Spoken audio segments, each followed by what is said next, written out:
The ancient world was home to four remarkable river civilizations that laid the foundations for human history.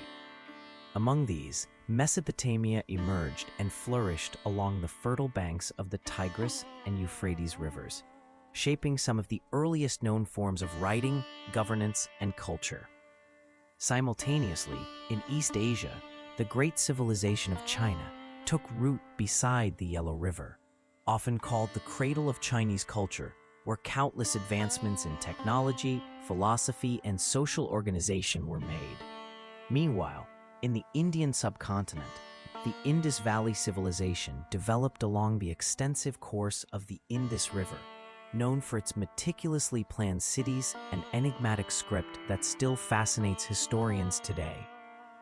Despite the profound impact and achievements of each of these river-based civilizations, only one among them endured without interruption for an impressive span of approximately 3,000 years, maintaining a continuous cultural and societal presence across millennia, rising along the banks of the life-giving Nile River.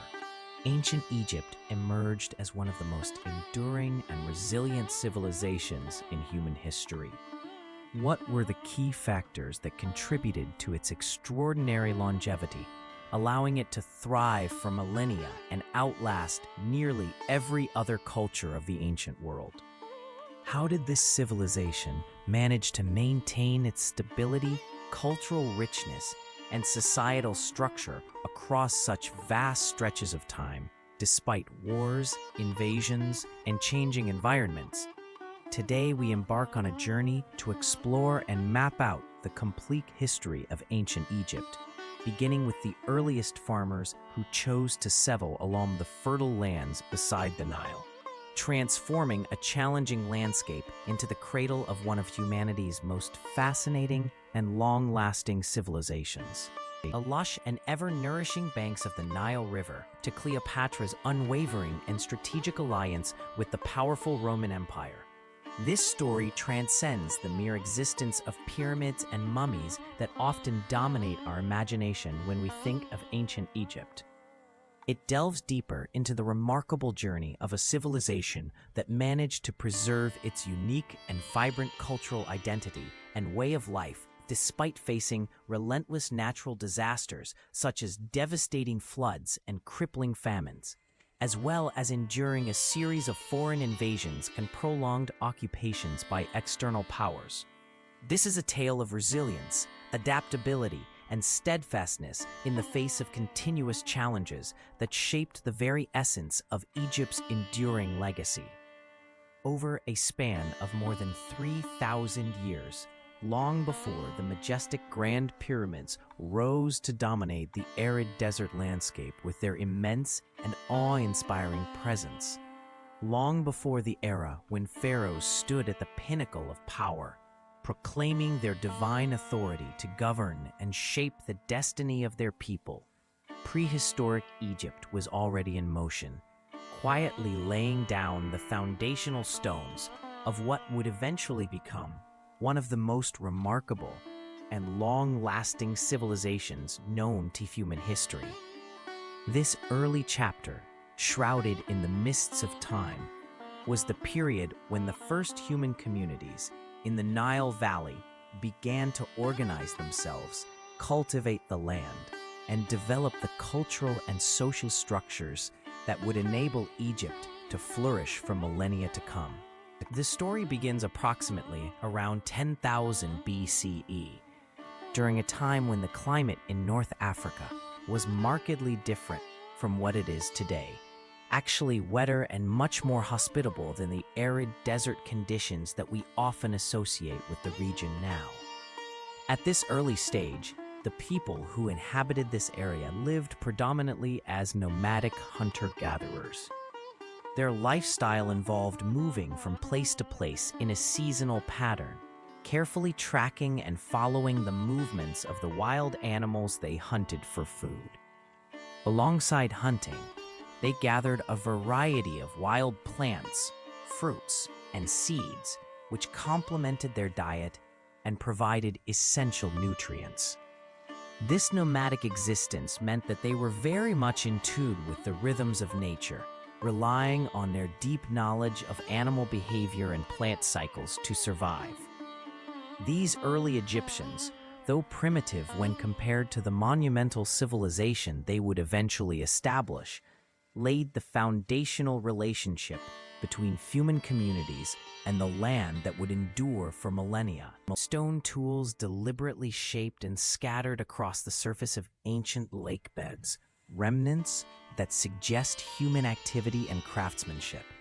There are also rock shelters adorned with vivid images depicting various forms of wildlife, creatures that once roamed these lands but have since become extinct in the region. These artistic expressions, carved or painted on stone walls, offer a glimpse into a world long past, capturing scenes of animals that no longer inhabit the area.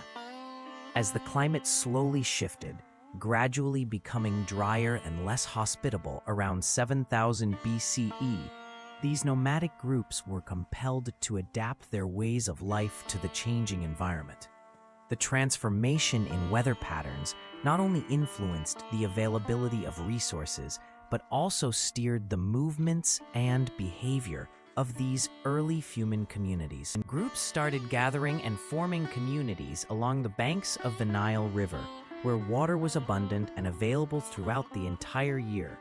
This reliable source of water created an ideal environment for sustaining life and growing crops, which attracted people to settle in these fertile areas rather than continuing their nomadic lifestyles. This movement towards settling in one place represented a profound and pivotal turning point in human history. It marked one of the most crucial changes ever experienced by early humans, the transition from living as hunter-gatherers, constantly moving in search of food, to becoming settled agriculturalists who planted and cultivated crops systematically. The earliest farmers to emerge in these Nile communities began to grow staple grains, including barley, which became a fundamental part of their diet and agricultural economy. Amer wheat, along with domesticated cattle and goats, became fundamental elements in the development of early Egyptian society. These staples provided a reliable food source which supported population growth and the establishment of permanent settlements. People chose to build their villages right along the banks of the Nile River, taking full advantage of its resources. The Nile was far more than just a body of water. It was the lifeblood and central axis around which every aspect of early Egyptian life revolved. This river's predictable annual flooding brought fertile silt and replenished the soil, enabling consistent and abundant agricultural production. Unlike other ancient river civilizations that contended with erratic and sometimes devastating floods that could undermine their stability and food supply, the people along the Nile faced a much more reliable natural cycle. This predictability allowed them to plan their planting and harvesting seasons with far greater confidence, contributing to social stability, economic prosperity, and the emergence of complex societal structures. The Nile's steady flow fostered not only agriculture, but also transportation, trade, communication, and cultural exchange, deeply influencing Egypt's sustained growth and ancient identity. The annual flooding of the Nile River happened with a predictability that bordered on clockwork precision. Every summer, without fail, the river's waters would begin to swell, gradually overflowing its banks and spreading across the surrounding floodplain. As the waters receded, they left behind layers upon layers of mineral-rich silt and salt, naturally replenishing the soil. This process of natural fertilization was so effective that it transformed the floodplain into extraordinarily fertile land, ideal for growing a wide variety of crops. The consistent arrival of this nutrient-packed sediment ensured that farmers could rely on bountiful harvests year after year, sustaining communities and civilizations with its life-giving bounty. The consistent and reliable nature of this recurring cycle provided the early Egyptians with a deep and profound understanding of a cosmic order that seemed woven into the fabric of the universe itself. This sense of an overarching and predictable pattern extended far beyond mere observation. It deeply influenced and shaped their worldview, eventually becoming a foundational element within their religious beliefs and philosophical reflections. Over time, as their appreciation for this cosmic rhythm grew, early Egyptian communities began to develop intricate and highly sophisticated burial customs. These elaborate practices were not simple rites of passage. They were carefully constructed ceremonies and traditions that revealed a remarkably advanced level of thought and reverence. Through these complex burial rituals, these ancient societies expressed their belief systems, their hopes for the afterlife, and their understanding of the divine order. These burial methods, rich in symbolism and ritual, served as tangible evidence of the Egyptians' intricate religious and philosophical ideas, demonstrating the profound impact that their perception of cosmic order had on their cultural development. In the region of Nabta Playa, located in southern Egypt, prehistoric Stone Age communities undertook the construction of what stands as one of the earliest known astronomical observatories in human history, dating back to approximately 5000 BCE. These ancient people ingeniously arranged large stone circles that were carefully aligned to monitor and track significant celestial events, such as the solstices and equinoxes. This remarkable feat of engineering highlights their advanced understanding of astronomical phenomena and reflects an early and sophisticated engagement with the cycles of the sun and seasons, revealing much about their beliefs regarding death, the afterlife, and the natural world around them. The existence of these stone observatories not only demonstrates the Stone Age people's keen observational skills, but also suggests that they integrated these celestial patterns into their cultural and spiritual lives, marking an important chapter in the development of human knowledge and ritual practice. My understanding of the movements of celestial bodies, which would later serve as the foundation and become a core element of Egyptian religious beliefs and practices, began to take shape during this period. At the same time, material culture experienced significant growth and development as human settlements transitioned from temporary camps to more permanent villages and towns. This shift allowed for increased stability and specialization, leading to the emergence of unique and recognizable artistic expressions. Among these, particularly notable were the distinctive pottery traditions that began to appear, characterized by the striking style known as black-topped red ware, especially prominent in Upper Egypt. This pottery, with its carefully crafted shapes and contrasting colors, not only reflected the advancing technological skills of the people, but also indicated evolving cultural identities and social complexities within these communities. Egypt became especially renowned for its distinctive artistic styles and cultural expressions. Craftspeople in this era demonstrated remarkable skill by working with an ever-expanding variety of materials, incorporating not only the more common substances like clay and stone, but also exploring the use of bone, ivory, and semi-precious stones. Over time, their expertise evolved further, leading them to master the manipulation of metals, such as copper, which added a new dimension to their creations. The earliest Egyptian figurines that have been discovered provide clear evidence of a flourishing and increasingly sophisticated artistic tradition, one that showed a deepening ability to represent forms and figures with attention to detail and symbolism, reflecting the society's growing complexity and cultural richness. These artifacts are more than just decorative objects. They mark the development of a meaningful visual language that would become a hallmark of ancient Egyptian civilization for centuries. Eons of animals, fertility figures, and over time, increasingly detailed and nuanced human forms that showed a clear progression in artistic skill and cultural expression. These early artworks reveal a fascinating evolution, starting from simple depictions and gradually becoming more refined and sophisticated as centuries passed.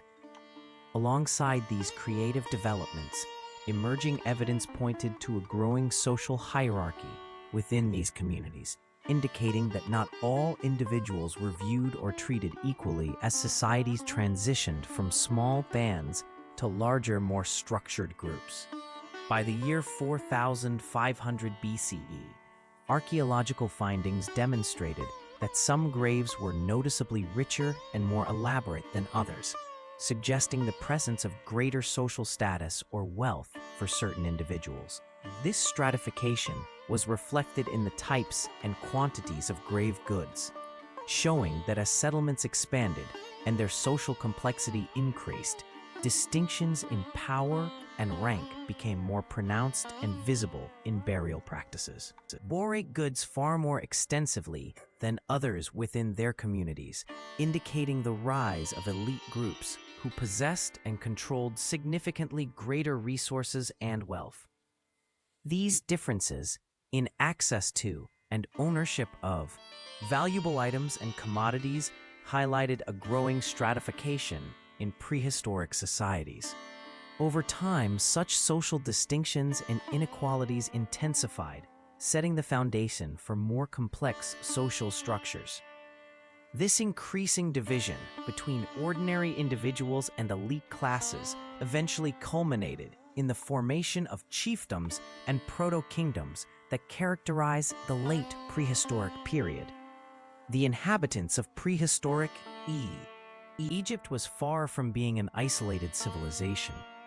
Archaeological findings provide clear evidence of extensive trade networks that stretched across vast distances, connecting Egypt not only with its immediate neighbors, but also with regions as far-flung as the Levant, Nubia, and the distant shores of the Red Sea. For example, copper was frequently sourced from the Sinai Peninsula, while precious gold made its way from the land of Nubia down to the south. Additionally, shells that originated in the Mediterranean Sea were brought into Egypt, showcasing a wide range of material exchange. These complex trade routes and exchanges demonstrate that Egypt was an active participant in a broader, interconnected ancient world, evident from the variety and origin of goods found within its borders. Egyptian communities showcased remarkably advanced exchange systems long before the establishment of formal international diplomacy. Thousands of years ago, these early societies were already engaged in complex interactions, trading goods, ideas, and cultural practices in a way that reflected an intricate web of relationships. By the time we reach around 4000 BCE, we can see that distinct regional cultures had taken shape along the expansive Nile River Valley. In the northern part of Egypt, for example, the Mardi culture began to develop, characterized by unique customs, artifacts, and social organization that set it apart from other groups in the region. This emergence of differentiated regional identities along the Nile laid the foundation for the rich tapestry of civilizations and cultural exchanges that would define ancient Egyptian history for millennia to come. The people of this era maintained tight-knit relationships with the Levant region, fostering ongoing interaction and exchange. Meanwhile, in the southern portion of Egypt, distinct cultures blossomed, particularly the Badarian culture followed by the Naqada culture. These groups developed increasingly sophisticated and organized societies, marked by advancing social structures and cultural complexity. The Naqada culture, which takes its name from its principal archaeological site located close to what is now known as Luxor, did not remain confined to its southern origins. Instead, it gradually extended its influence and territory further towards the north, expanding beyond its initial heartland and impacting a broader region over time. RD laying the essential groundwork that would lead to the eventual unification of Egypt. During the closing centuries of the prehistoric era, a period marked by significant social and political transformations, various competing centers of power began to emerge across the region. Archaeological investigations at sites such as Shira Kampolis have uncovered evidence of walled towns, which not only served as defensive structures, but also demonstrated the presence of organized communities with monumental buildings.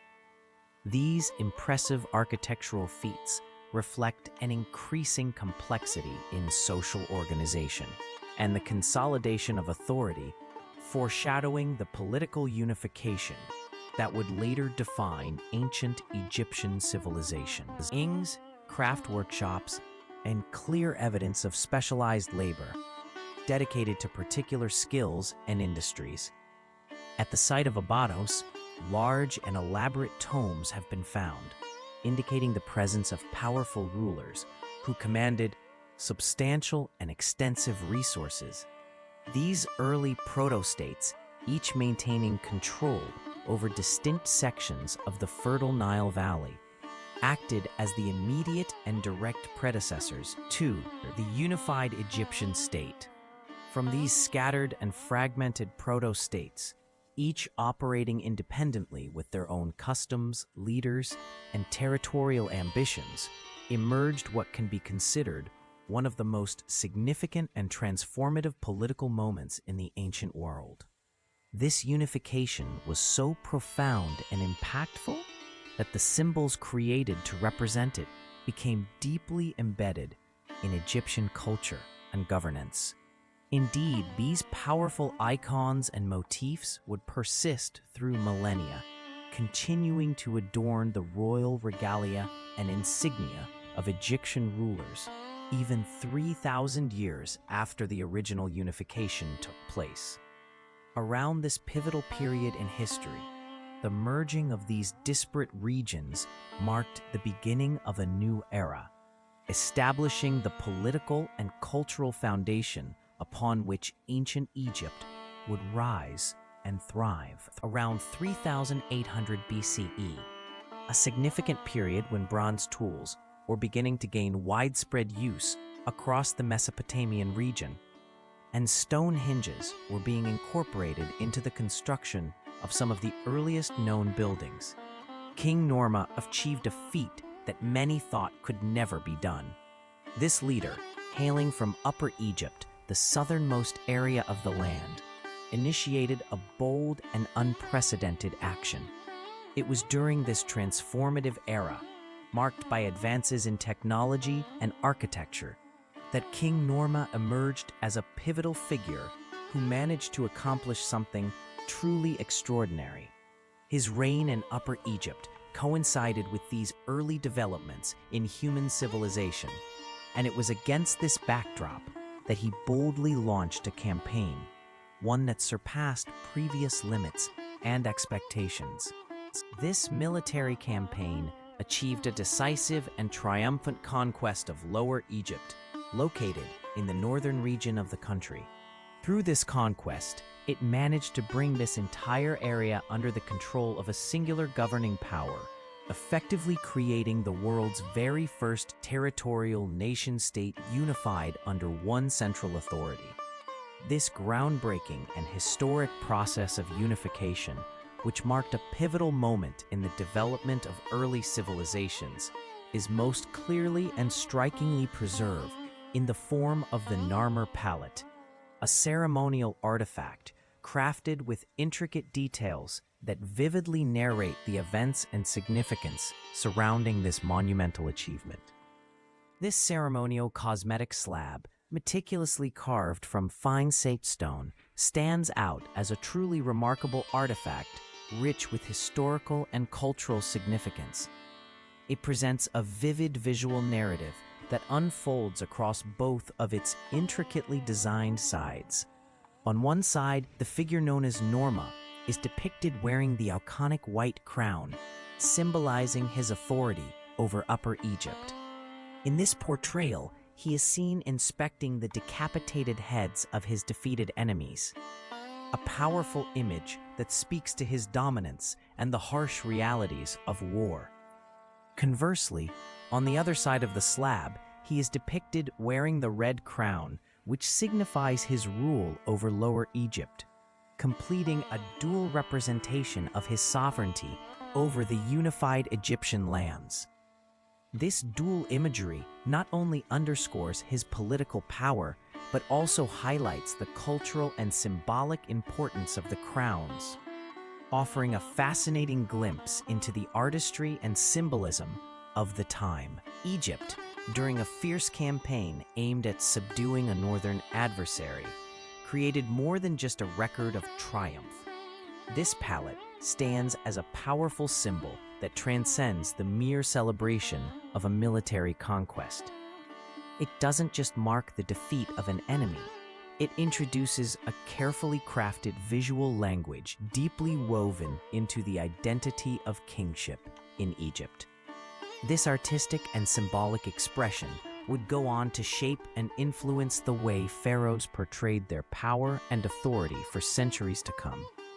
By embedding these images and motifs into the very fabric of its design, the palette became the earliest known example of propaganda, cleverly designed to communicate and reinforce the enduring legitimacy and supremacy of the ruler throughout Egyptian history.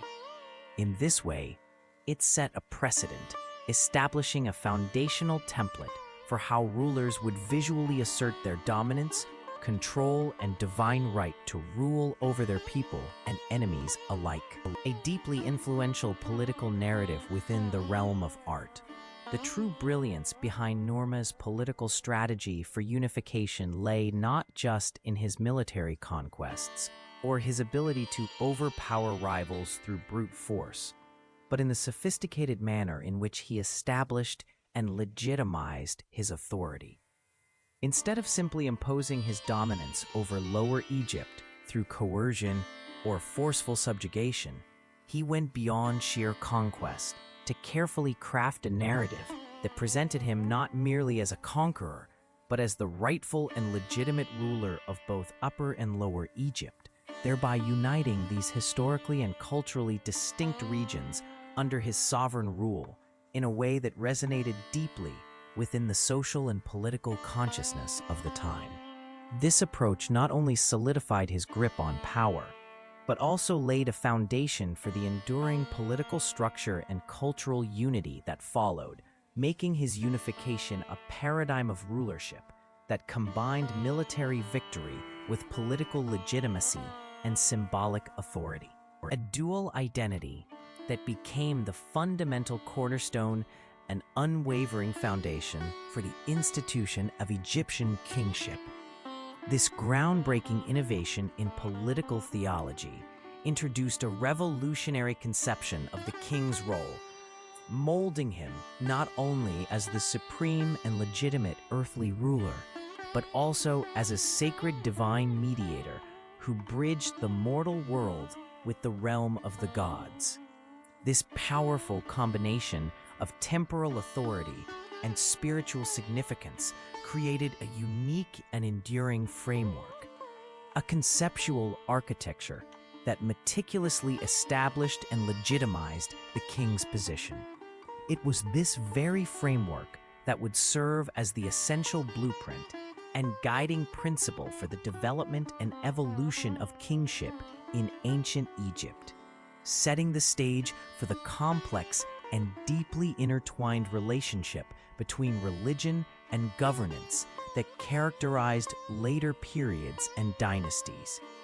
The duality embedded in the king's identity, melding the earthly and the divine, became an integral theme that underpinned not only the political structure, but also the cultural and religious ethos of Egyptian civilization, influencing its institutions, rituals, and expressions of power across successive generations. Its Norma likely founded this settlement as white walls, with later kings expanding it into the administrative and religious center that would serve as Egypt's capital for 8 centuries. The visual symbolism of unification extended to royal regalia as well. The most iconic symbol became the double crown, a scant, which physically combined the white crown of Upper Egypt with the red crown of Lower Egypt. When worn together, these previously competing symbols created a powerful visual, a metaphor for the newly unified state. Similarly, the royal titulary began incorporating dual elements, the sedge plant, symbolizing Upper Egypt, and the bee, representing Lower Egypt, became standard elements in royal names. Interestingly, despite our modern association of ancient Egyptian rulers with the title Pharaoh, this term wouldn't enter regular usage until over 1,000 years after unification. During Narmer's time, the ruler was known by titles like He of the Two Ladies, Ebdi, or Dual King, emphasizing his role as ruler of previously separate lands. The word pharaoh derived from the Egyptian term for great house, originally referred to the royal palace rather than the king himself. Beyond symbolic changes, unification catalyzed practical innovations necessary for governing a vast territory. The need to administer a unified state accelerated the development of hieroglyphic writing, with some of the earliest known examples dating to this period. Standardized measurement systems, centralized tax collection, and organized religious practices all emerged as solutions to the challenges of ruling the newly expanded kingdom. Pottery styles and artistic conventions that had previously varied by region began to homogenize, creating a cohesive cultural identity. This transformation from competing regional powers to a unified state represents one of history's most successful examples of nation-building. Unlike many ancient conquests that quickly dissolved after a ruler's death, Norma's unification created a state structure so resilient that it would maintain its essential identity for 3 millennia, despite periods of fragmentation and foreign rule. Norma's successor kings inherited more than just a unified territory. They faced the monumental task of inventing an entire system of governance from scratch. As the dust of unification settled, Egypt entered what scholars now call the early dynastic period, circa 126.86 BCE, encompassing the first and second dynasties. These pioneering rulers transformed Norma's military achievement into something far more enduring, a functioning civilization with distinctive cultural, religious, and administrative practices. Memphis became the administrative heart of this new nation, strategically positioned at the junction of Upper and Lower Egypt. Building on earlier innovations, writing systems became more refined under the early dynastic kings, evolving, going more symbolic use into a practical tool for state governance. Royal names now appeared enclosed in rectangular frames, called syrinx, forerunners of the cartouches that would later become synonymous with Egyptian royalty. These early hieroglyphics reveal a rapidly evolving system, designed primarily for practical governance, rather than literary expression. The evolution of royal burial practices during this period offers perhaps the most striking window into early dynastic. At Abydos, archaeologists have uncovered massive tomb complexes surrounded by rows of smaller subsidiary burials. Initial excavations revealed something disturbing. These subsidiary graves contained the bodies of court officials, servants, and craftspeople who had been sacrificed to accompany their king into the afterlife. The royal tomb of King Djer contained the remains of nearly 600 sacrifice retainers. This practice of retainer sacrifice, which would be utterly abandoned by later Egyptian civilizations, demonstrates how the emerging concept of divine kingship justified extreme measures during this experimental phase. To manage their expanding territory, early dynastic kings divided Egypt into administrative regions called nomes, each overseen by a provincial governor or nomarch.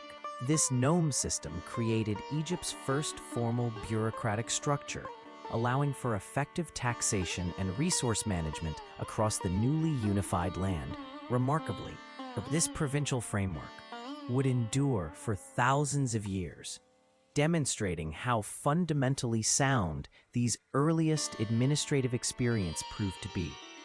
This period saw the beginnings of a religious ideology that would later portray the Ka presence in life and a figure united with the gods after death. Architectural innovations heralded future developments. The traditional mud brick mastaba tombs, rectangular structures with sloping sides covering underground burial chambers, grew increasingly elaborate.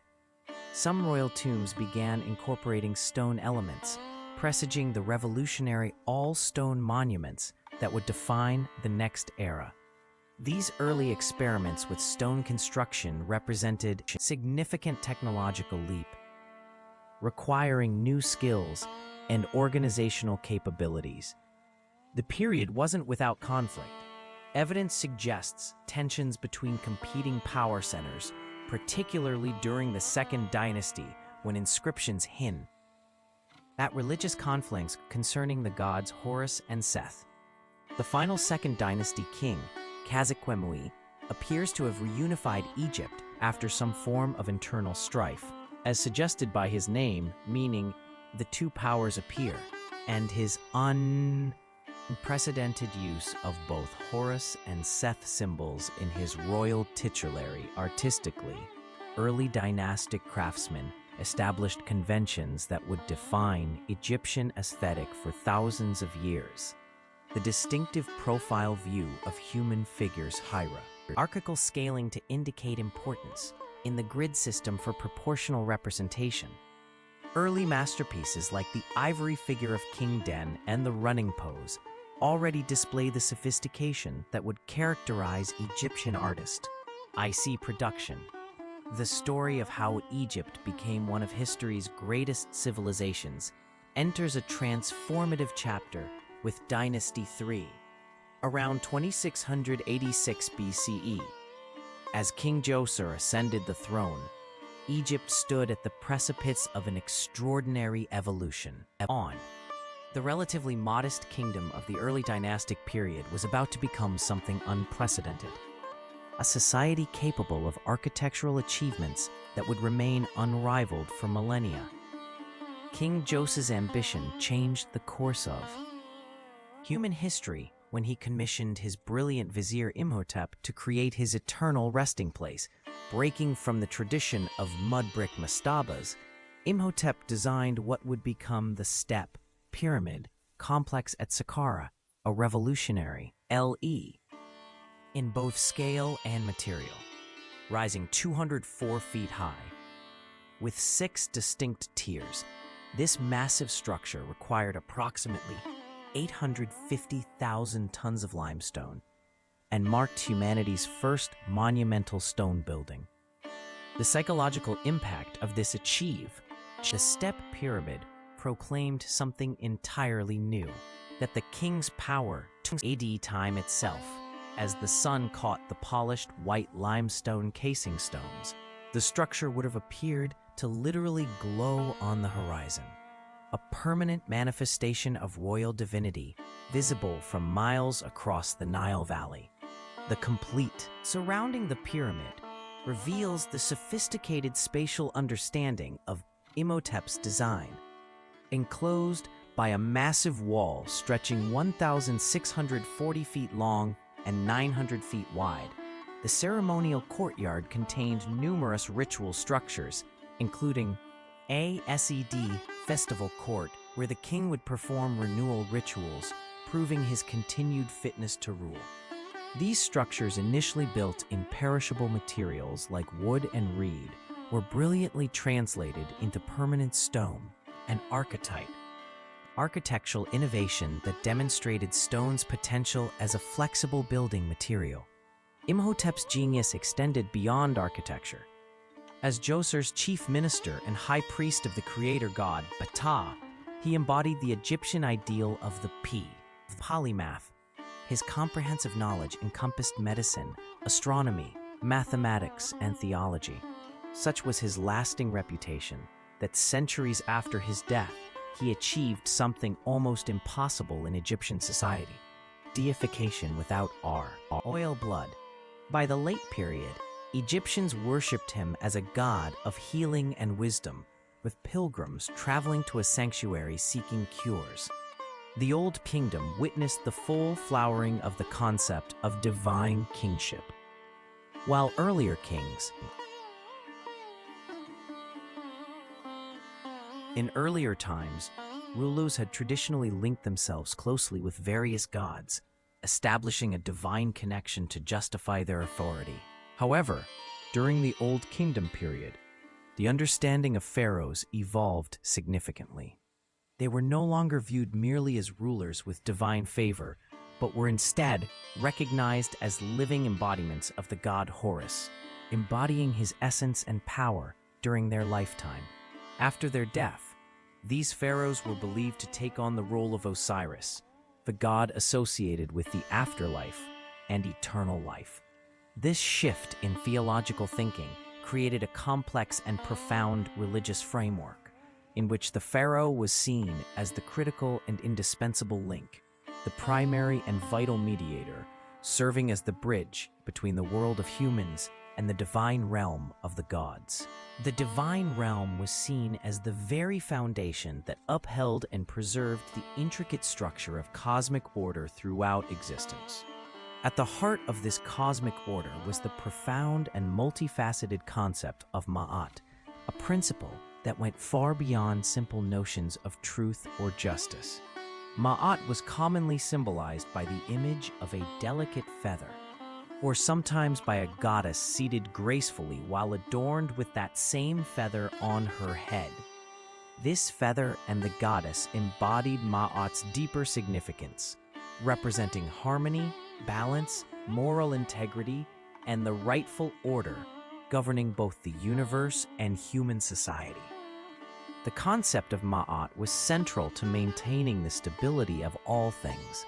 It was the invisible thread weaving together the fabric of reality, ensuring that chaos did not unravel the world and that everything functioned according to its destined purpose and rightful measure. Far from being a mere abstraction, Ma'at was a living principle that guided the actions of gods and humans alike, demanding a life of righteousness, fairness, and respect for the natural and divine laws that shaped the cosmos. The mental harmony of the universe. In ancient Egyptian belief, this concept of Ma'at was not just an abstract ideal, but the very foundation upon which all existence depended. When the pharaohs declared that they lived by Ma'at, they were making a profound statement about their divine role and responsibilities. They were asserting that their authority and legitimacy came from their unwavering dedication to preserving this cosmic order. By embodying Ma'at, the king positioned himself as the essential guardian and protector of balance in the world. This meant that the king's duties extended far beyond mere governance or political leadership. The proper performance of religious rituals was central to this role, ensuring that the gods were appeased and that the spiritual equilibrium of the land remained intact. The maintenance and upkeep of temples were equally vital, as these sacred spaces served as physical anchors and power within Egypt. Furthermore, the pharaoh's obligation to defend Egypt's borders was seen as a critical task in safeguarding not only the nation's physical security, but also the cosmic stability tied to Egypt's prosperity and peace. In every aspect of his reign, the king was expected to act as the living guarantee of Ma'at, the principle that sustained both earthly life and the underlying order of the universe itself, and indispensable institutions that were absolutely crucial in maintaining order and stability, thereby preventing the entire world from descending into utter chaos and disorder.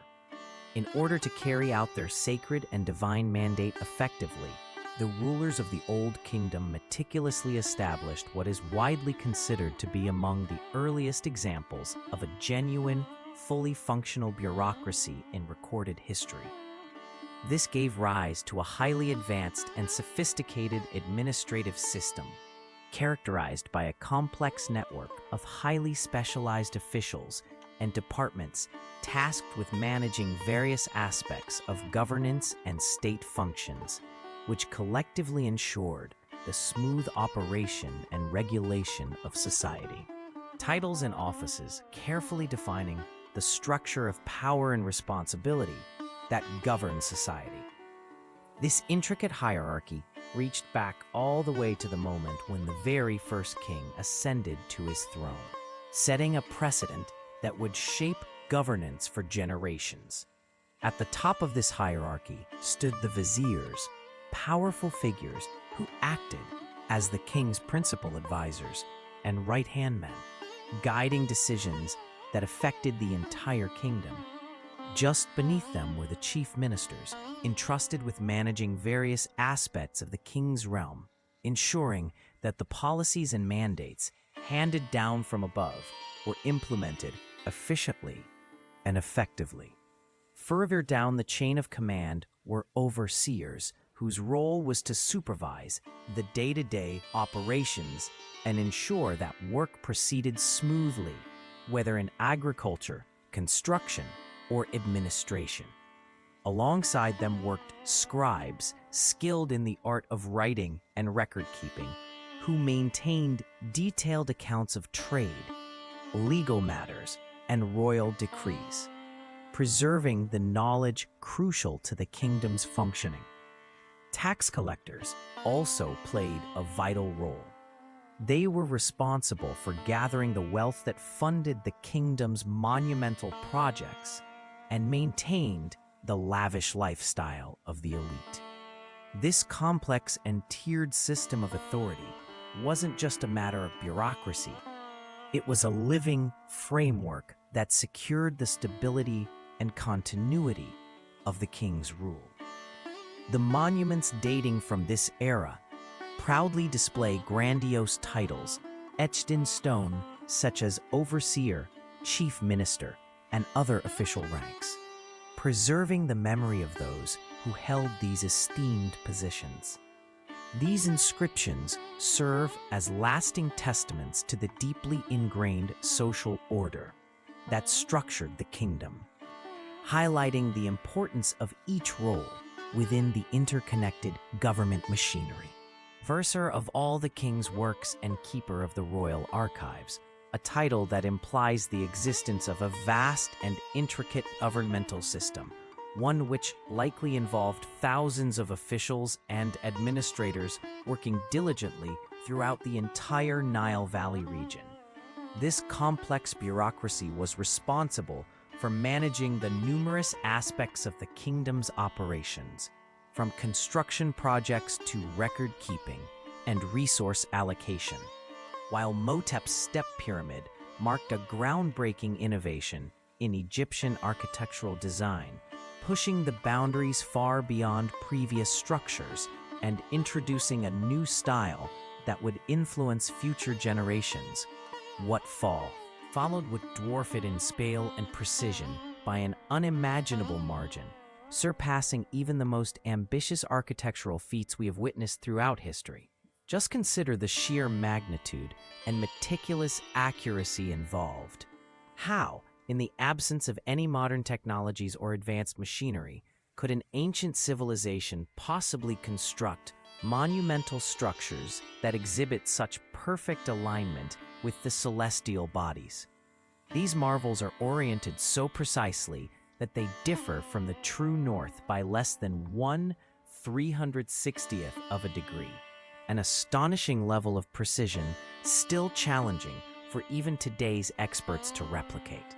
The explanation to this enduring mystery lies deep within the events and achievements of the Fourth Dynasty, a pivotal era that holds the key to understanding the remarkable accomplishments of those ancient builders.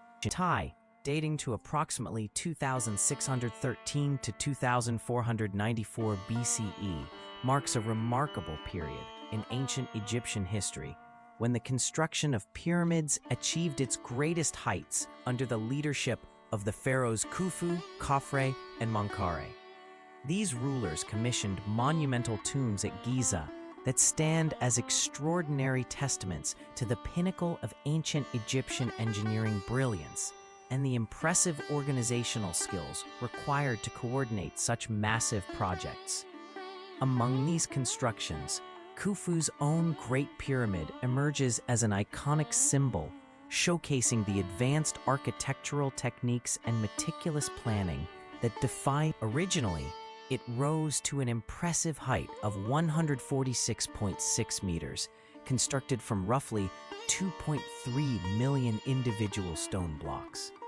Each of these massive blocks weighs somewhere in the range of 2.5 to 15 tons, showcasing an extraordinary feat of ancient engineering. The level of mathematical precision involved in its construction is truly astonishing. At the base, the structure forms an almost flawless square shape, with each side differing in length by only a few mere centimeters. An incredibly tight margin considering the immense scale of the monument of meters, even though they extend over a distance of more than 230 meters in length. The entire construction process was far more intricate and demanding than most people realize, involving a highly organized and specialized workforce composed of many different types of skilled laborers. This network of experts worked together meticulously to bring these impressive structures to life. Contrary to the popular portrayals often seen in Hollywood movies, these monumental creations were not constructed by vast crowds of enslaved people, but rather by carefully coordinated teams of workers who were likely well-trained and held various roles in the building effort. But through a system of rotating teams composed of highly skilled Egyptian laborers who shared the workload in shifts, supported further by additional seasonal agricultural workers who joined in specifically during the period of the annual Nile flood, a time when normal farming activities came to a halt due to the inundation of the land. Archaeological digs and careful studies at the remnants of workers' villages have uncovered clear evidence indicating that these laborers were not only organized effectively, but also well-fed and cared for during their employment period. Individuals who received medical care were grouped together and arranged into competitive teams, each adorned with playful and imaginative names. For instance, inside the unfinished pyramids, graffiti can be found that features monikers such as Friends of Khufu and Drunkards of Menkaure. These enormous construction endeavors demanded a level of logistical coordination and planning that had never been seen before. Managing such vast projects required careful organization, extensive resource allocation, and a sophisticated understanding of how to mobilize and sustain large numbers of workers and materials over a prolonged period. The scale and complexity of these pyramids meant that every aspect of the operation, from medical support to team management and supply chains, had to be handled with remarkable precision and efficiency to ensure progress. The names painted on the walls not only served as markers of the groups involved, but also reflected a sense of camaraderie, rivalry, and human spirit amid the monumental task of building these architectural marvels. Coordination. To facilitate the complex logistics and ensure a smooth supply chain, specially designed harbors were meticulously constructed, strategically located to efficiently receive and handle shipments of limestone that originated from Tura and granite that was quarried from Mauswan, both of which were situated hundreds of kilometers away from the construction sites. These materials had to be transported over vast distances, requiring careful planning and organization. Meanwhile, the laborers relied heavily on copper tools to shape and carve these hard stones. However, because copper is a relatively soft metal compared to the tough limestone and granite, these tools wore down quickly and had to be constantly resharpened and maintained to keep them functional and effective for the demanding work. At the same time, food production had to be managed effectively to sustain the workforce, ensuring that the laborers remained fed and energized to continue the monumental task at hand. The demand for resources had to grow significantly in order to support and sustain the expanding workforce required for this monumental undertaking. Moreover, it wasn't just the number of laborers that needed to be addressed. There was also a crucial necessity for highly skilled craftsmen and specialized artisans. These experts were responsible for designing and constructing the complex and elaborate interior chambers and winding passages that characterized the structure. This massive and highly coordinated effort stands as the earliest known example in history of a large-scale project organized and managed by a centralized state authority. Such an ambitious venture was feasible only because of the extraordinary social, economic, and political systems that Egypt's society had developed, allowing for effective mobilization and allocation of resources on an unprecedented scale. Were carefully chosen for their symbolic significance in the ancient Egyptian worldview. These celestial alignments were not accidental, but rather the result of meticulous planning and advanced astronomical knowledge.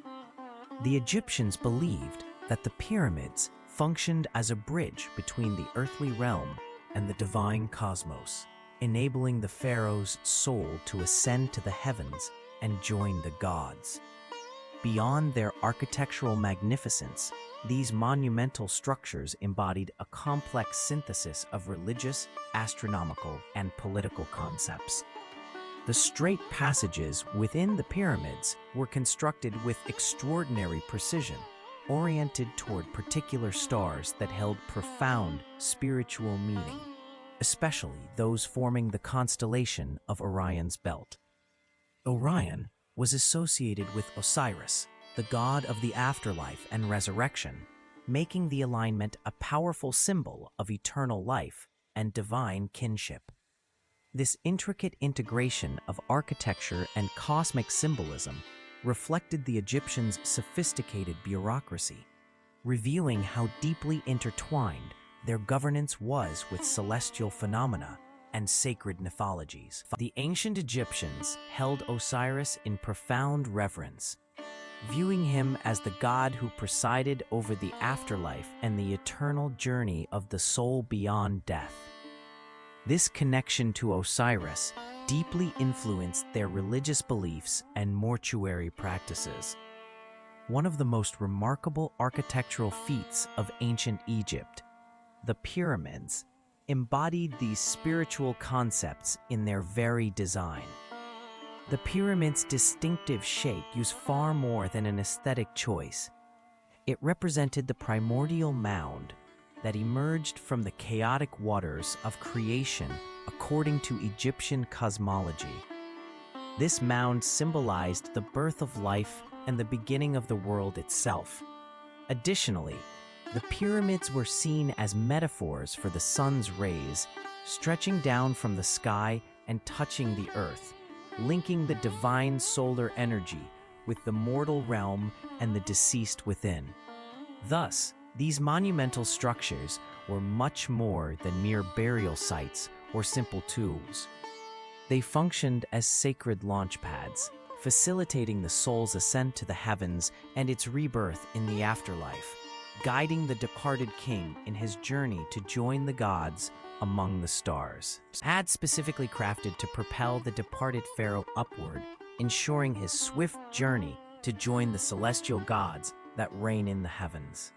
Within the confines of Khufu's pyramid, the king's chamber holds a series of unusual architectural elements that that continue to baffle archaeologists and historians alike.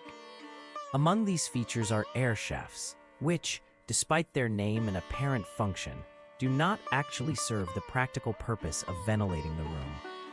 Instead, their true role and significance remain shrouded in mystery, provoking ongoing debate and curiosity within the archaeological community as to why they were included and what symbolic or functional purpose they might have served in the burial complex.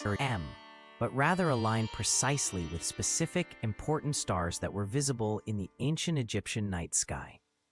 The sarcophagus found within this chamber was so enormous that it could not have been transported through the current passageways, indicating that it must have been positioned there at the time the chamber was being built.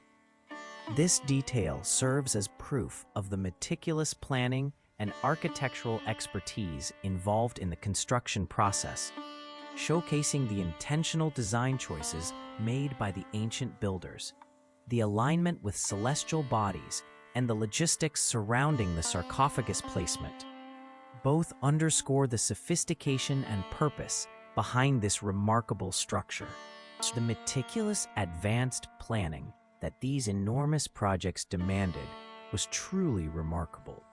Every detail had to be carefully anticipated and organized well before the actual construction began, involving complex logistics, resource allocation, and coordination of thousands of workers. The social implications of building such colossal pyramids went far beyond mere architecture or engineering feats. These grand endeavors profoundly affected the entire society, reinforcing and amplifying the pharaoh's image as a godlike figure. Through the sheer scale and grandeur of the pyramids, the pharaoh demonstrated his extraordinary power and divine authority by showing that he could command and coordinate vast amounts of resources, labor, and manpower with unparalleled efficiency and precision. The ability to mobilize this immense workforce and material wealth was a clear and unmistakable sign of supreme leadership and control, deeply embedding the pharaoh's status as a ruler bestowed with almost supernatural capabilities in the minds of his people. Unprecedented scale. Yet, despite the sheer enormity and complexity of these undertakings, they also served to cultivate a profound sense of national identity and collective purpose.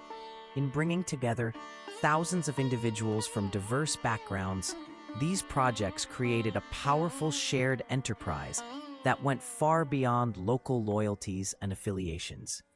The specialized knowledge and expertise cultivated throughout the construction process spanned a remarkable range of disciplines, from the precise observations and calculations of astronomy to the practical and innovative applications of engineering principles, weaving together a tapestry of skills and understanding that was crucial to the success of these monumental endeavors. Dynasties saw a continuation of pyramid construction, albeit on a more modest scale as the rulers of Egypt shifted their focus towards other forms of monument building and governance.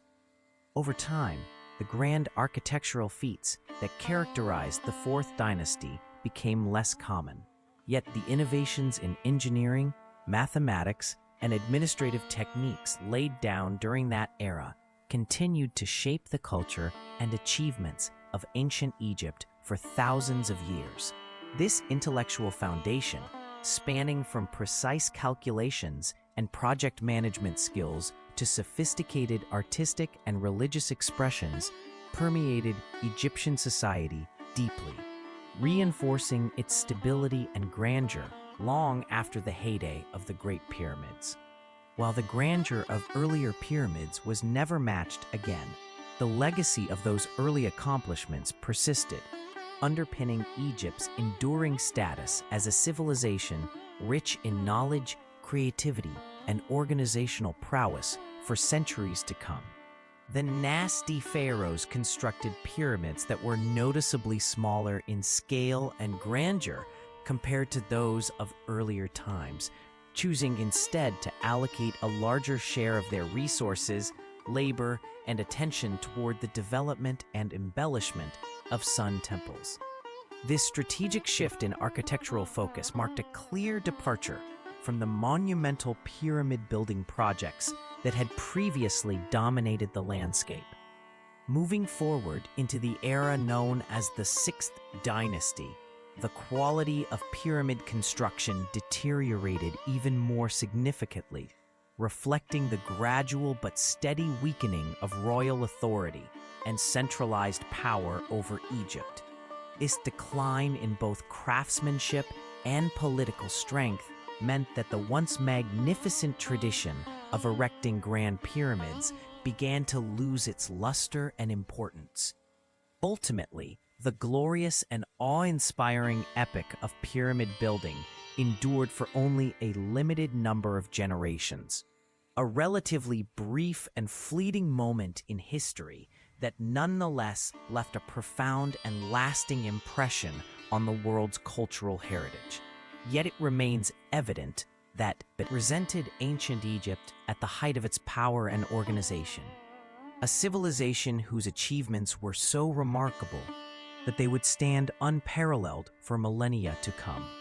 This was a society that demonstrated extraordinary skill and sophistication in various fields, from monumental architecture to art, governance, and religious practices, creating legacies that echoed through the ages.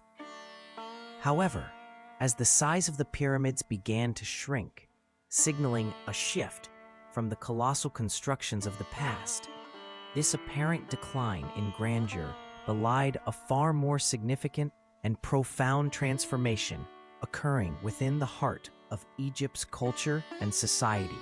Beneath the surface of smaller physical monuments, Egypt was evolving in ways that would redefine its identity and influence in the centuries that followed. Ancient society experienced a fascinating transformation, where even as physical monuments grew smaller and less imposing, the idea of divine kingship didn't diminish but rather expanded dramatically. This expansion meant that the pharaoh was no longer seen merely as a ruler of a group of people or a political leader.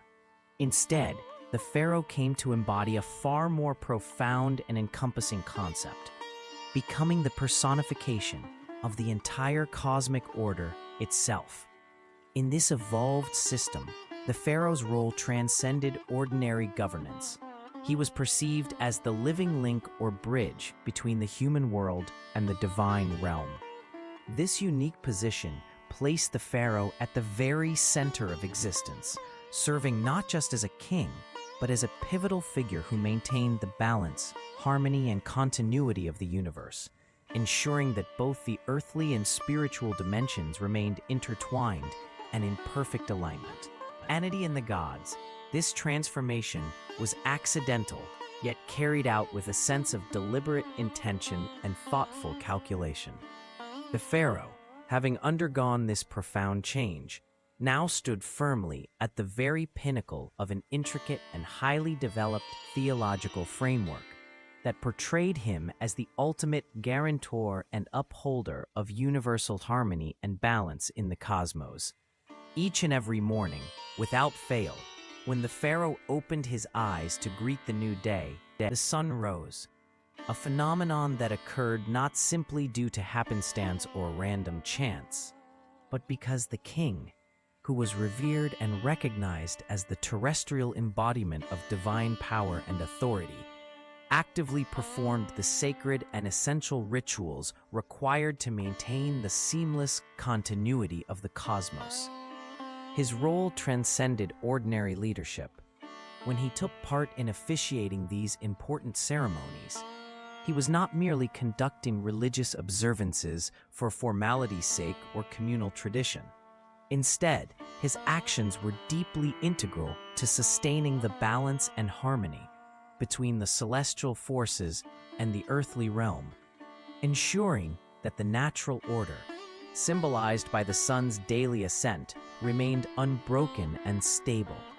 The king's participation was pivotal, It symbolized a vital connection between gods and mortals, where his ritual duties effectively energized and guaranteed the ongoing procession of day into night and night into day, anchoring the entire existence of the world in a divine cycle that only his sacramental authority could uphold.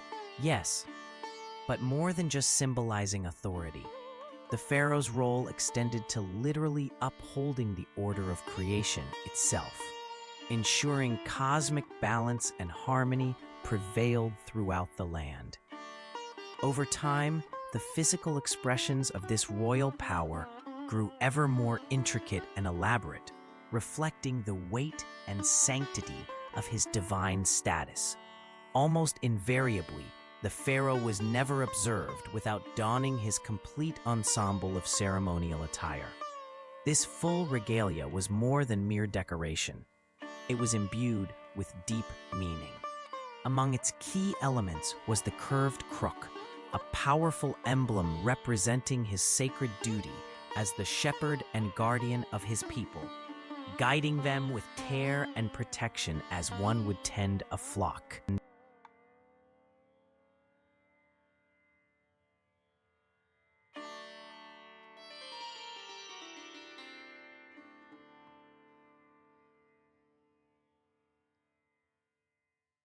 Divine figure whose very presence and appearance seem to embody and reinforce his extraordinary supernatural status and authority. This was not merely a ruler depicted in typical royal attire, but a god-like entity whose image was crafted to inspire awe and reverence among all who beheld it. This portrayal extended beyond statues and monuments, deeply etched into the cultural and religious fabric of ancient Egypt. Across the vast expanses of temple walls scattered throughout Egypt, a striking and recurring motif emerged with remarkable and unyielding consistency. These scenes vividly captured the pharaoh in the act of violently striking down his enemies, a powerful representation of his dominance and divine right to rule. What makes these depictions of the pharaoh's brutal smiting of his foes truly fascinating and worthy of attention is not just the repetition of the imagery itself, but the symbolic meaning and ritual significance embedded within these dramatic visual narratives. What makes these scenes truly fascinating is the fact that a significant number of them were painstakingly carved during extended periods of peace, times when no real military campaigns or battles were actually taking place. Instead of merely documenting historical events, these intricate images functioned as powerful symbols of magical protection.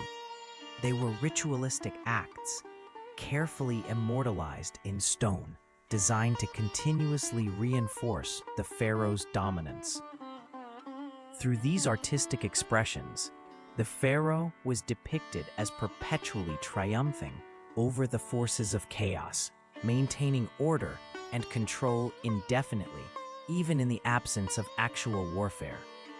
This combination of art, ritual, and symbolism transformed these carvings into a timeless assertion of power and stability. To maintain cosmic order, the adversaries depicted were not merely historical enemies or rivals encountered in battles or political struggles. Rather, they symbolized the very embodiment of chaos and disorder that threatened the harmony of the universe. These figures stood as personifications of turmoil and disruption, representing forces that opposed the stability and balance which the rulers aimed to uphold. As time went on, the increasing intricacy and sophistication of royal authority demanded a corresponding growth and elaboration in the mechanisms of governance. This meant that the administrative system had to expand and become more complex to effectively manage the affairs of state and enforce the sovereign's will. One notable example of this evolution was the creation and development of the office of vizier.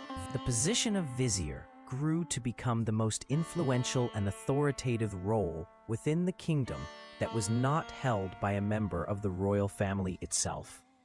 This prestigious office was typically granted to individuals who came from noble or elite families, and on some notable occasions, the role was even filled by close relatives of the reigning king, which added another layer of trust and loyalty.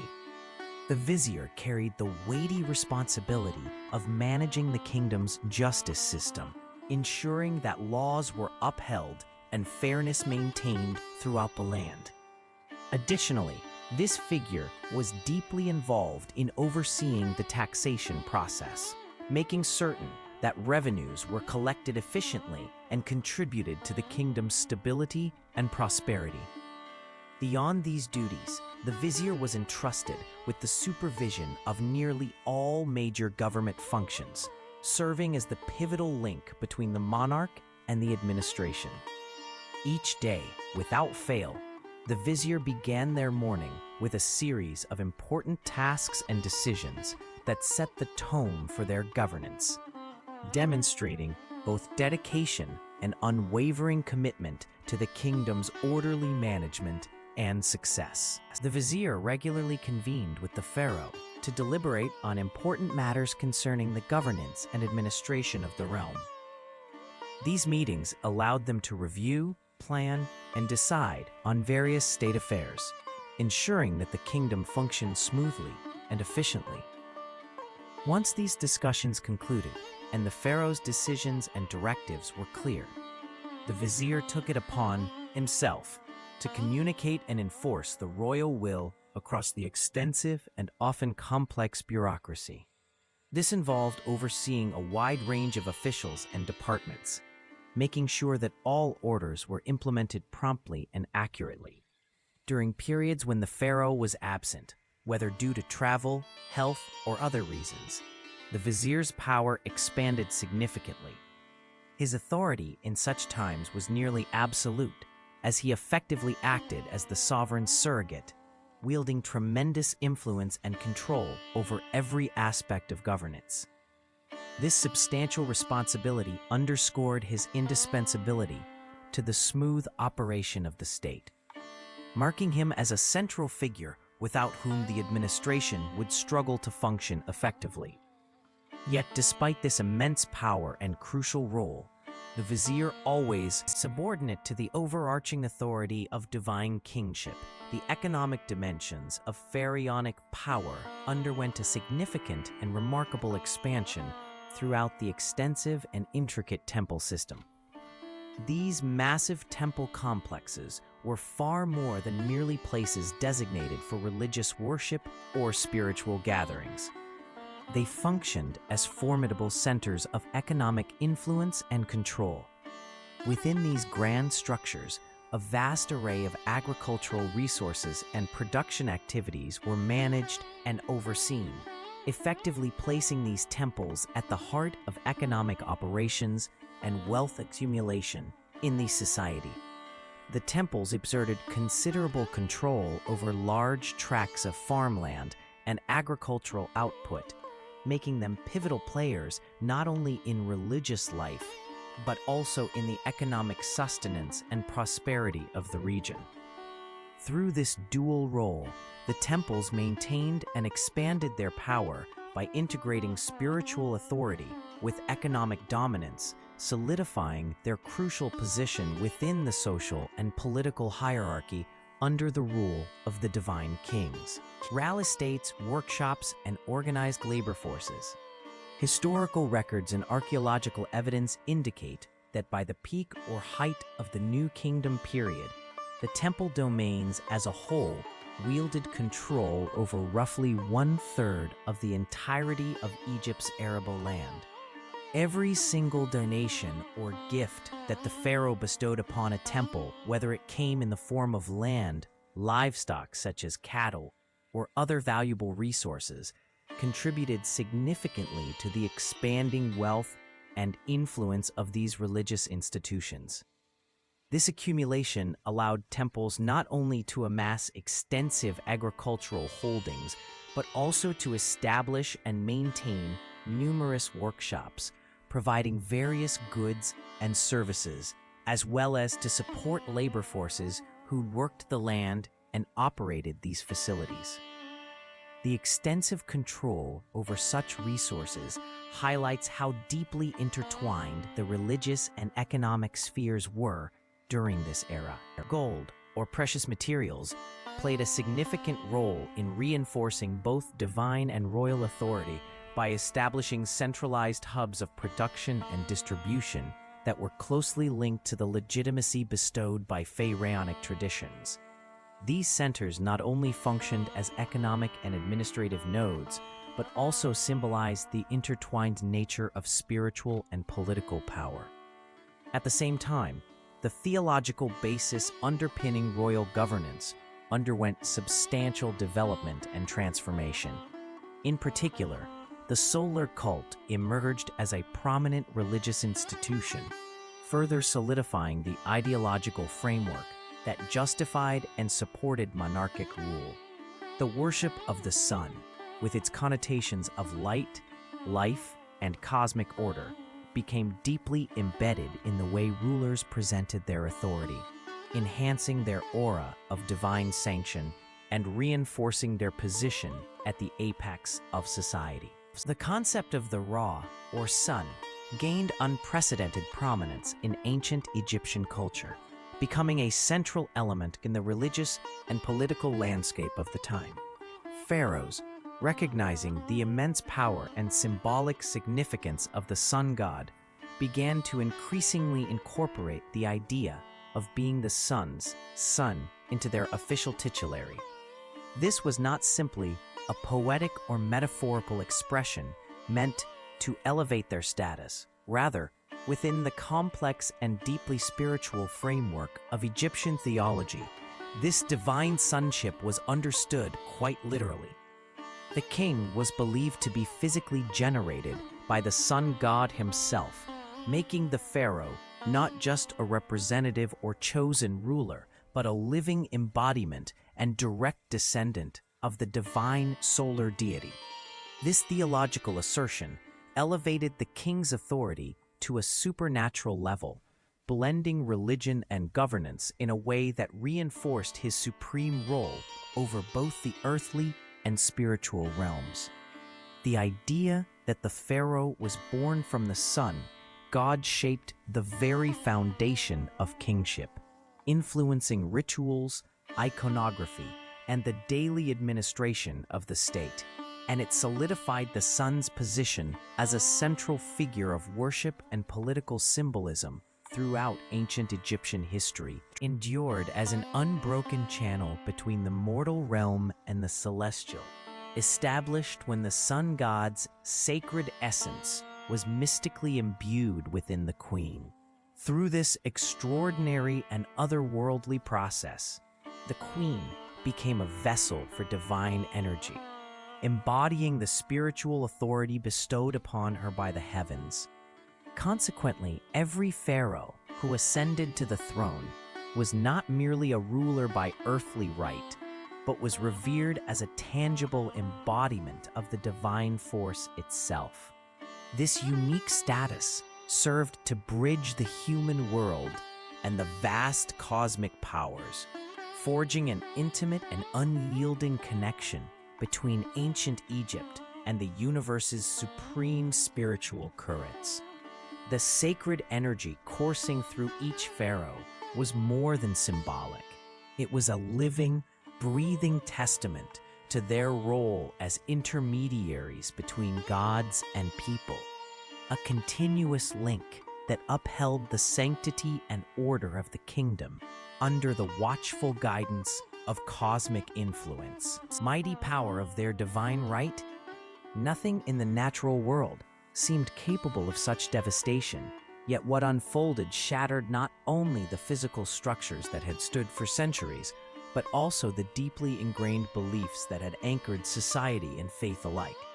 The downfall was so absolute and catastrophic that it shook the core of Egyptian cosmology itself. The intricate system of myths, rituals, and divine laws that explain the universe and humanity's role within it. How could a civilization whose pharaohs were believed to possess the supernatural authority to command the sun to rise each morning and uphold the cosmic balance, possibly be undone. The kings, regarded as living gods, had been the linchpin holding together both the tangible world and the intangible spiritual order. Yet despite the weight of this divine symbolism and authority, some mysterious force managed to dismantle their reign and bring their carefully maintained universal order to a crumbling halt. Your mere existence. The answer can be traced back to a perfect storm of circumstances that Egyptian theology was completely unprepared for. If we look back to around 2200 BCE, climate data from that period clearly show a significant and prolonged drying trend that affected vast regions of Northeast Africa and the broader Middle East. This was not just a minor shift in weather patterns, but a severe and sustained downturn in rainfall and water availability, which had serious consequences for the environment. One of the most critical impacts was on the Nile River itself, the very backbone of Egyptian civilization and its eternal lifeline, which suddenly experienced dramatic fluctuations and reductions in its flow, undermining the agricultural foundation and stability upon which Egypt thrived for centuries. Began behaving unpredictably. Years of low floods created agricultural devastation that the centralized state couldn't address. These environmental catastrophes struck at the heart of pharaonic legitimacy. If the king truly controlled cosmic forces, why were the once fertile fields left barren, and why did the storehouses, once brimming with grain and provisions, stand empty and desolate? As the seasons passed and harvests continued to fail year after year, the consequences rippled through the entire society. The carefully constructed administrative system, which had been designed to manage these resources efficiently and maintain order, began to falter and crumble under the mounting pressures. Tax revenues, which depended heavily on the success of agricultural productivity, plummeted to dangerously low levels. Meanwhile, food prices soared to unimaginable heights, putting an unbearable strain on the populace and deepening the fiscal crisis gripping the region. The vast and intricate bureaucracy that had long been responsible for overseeing the construction of the monumental pyramids and efficiently managing the nation's extensive resources began to crumble, becoming unsustainable and impossible to maintain.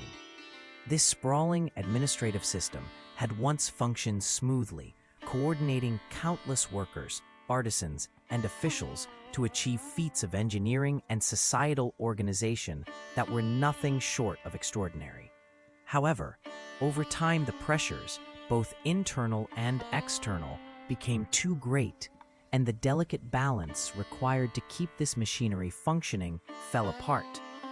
More profoundly, and perhaps even more consequentially, the deeply entrenched ideology that placed the king in the position of a living deity, a god incarnate charged with the divine right to rule and maintain cosmic order, was shattered in a way that struck at the very core of the people's belief system.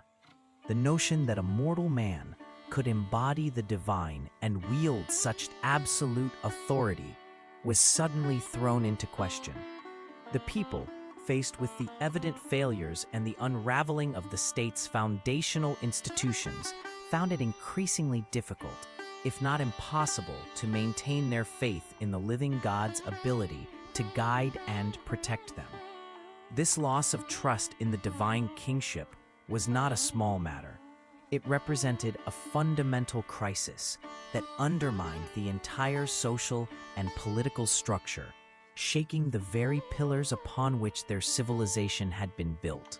How could they continue to place their confidence, their loyalty, and their hope in a ruler who once stood as an unchallengeable god, but now seemed fallible and distant?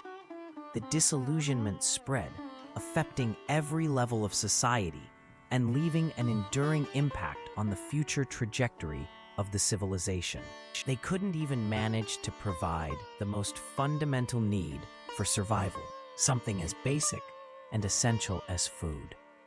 Archaeological findings unearthed that cemeteries located away from the main urban centers offer a fascinating and quite revealing insight into this situation. These sites tell a story that goes beyond mere burial practices. They hint at broader social and political changes. The individuals buried there, who in earlier times acted as direct representatives or extensions of the king's power and influence in the provinces, started to perceive themselves very differently. Gradually, they began to assume titles and roles that reflected a new, more autonomous status. Rather than seeing themselves merely as agents carrying out the will of the central monarchy, these provincial leaders started styling themselves as independent rulers in their own right. Their two-man subscriptions no longer placed their primary focus on expressing unwavering loyalty and dedication to the Pharaoh, the supreme ruler. Instead, these subscriptions began to shift forward, showcasing and emphasizing the personal accomplishments and successes of the individuals themselves. For example, there was one provincial governor by the name of Ankh TV who took this trend to a new level. He boldly declared himself the great overlord of the Nome, a title that suggested his supreme authority over that particular administrative region. Beyond merely claiming authority, Ankh TV also took the opportunity to boast about his deeds and contributions to the community, proudly stating, "I gave bread to the hungry and sea, null, role, assistant in Egypt's prosperity." This rapid and widespread decentralization set off a chain reaction, much like a line of dominoes toppling one after another across the political landscape. Because none of the regions or marks managed to secure true independence, these local authorities began to divert resources and power away from the capital city. Memphis, which had long served as the vibrant and pulsating core of Egypt's intricate administrative system, gradually lost its prominence and influence over the flow of governance and wealth. The shift in control not only weakened the central authority, but also fragmented the previously unified management of the state, reshaping the political and economic dynamics throughout Egypt in a significant and lasting way. Usually lost influence over distant provinces.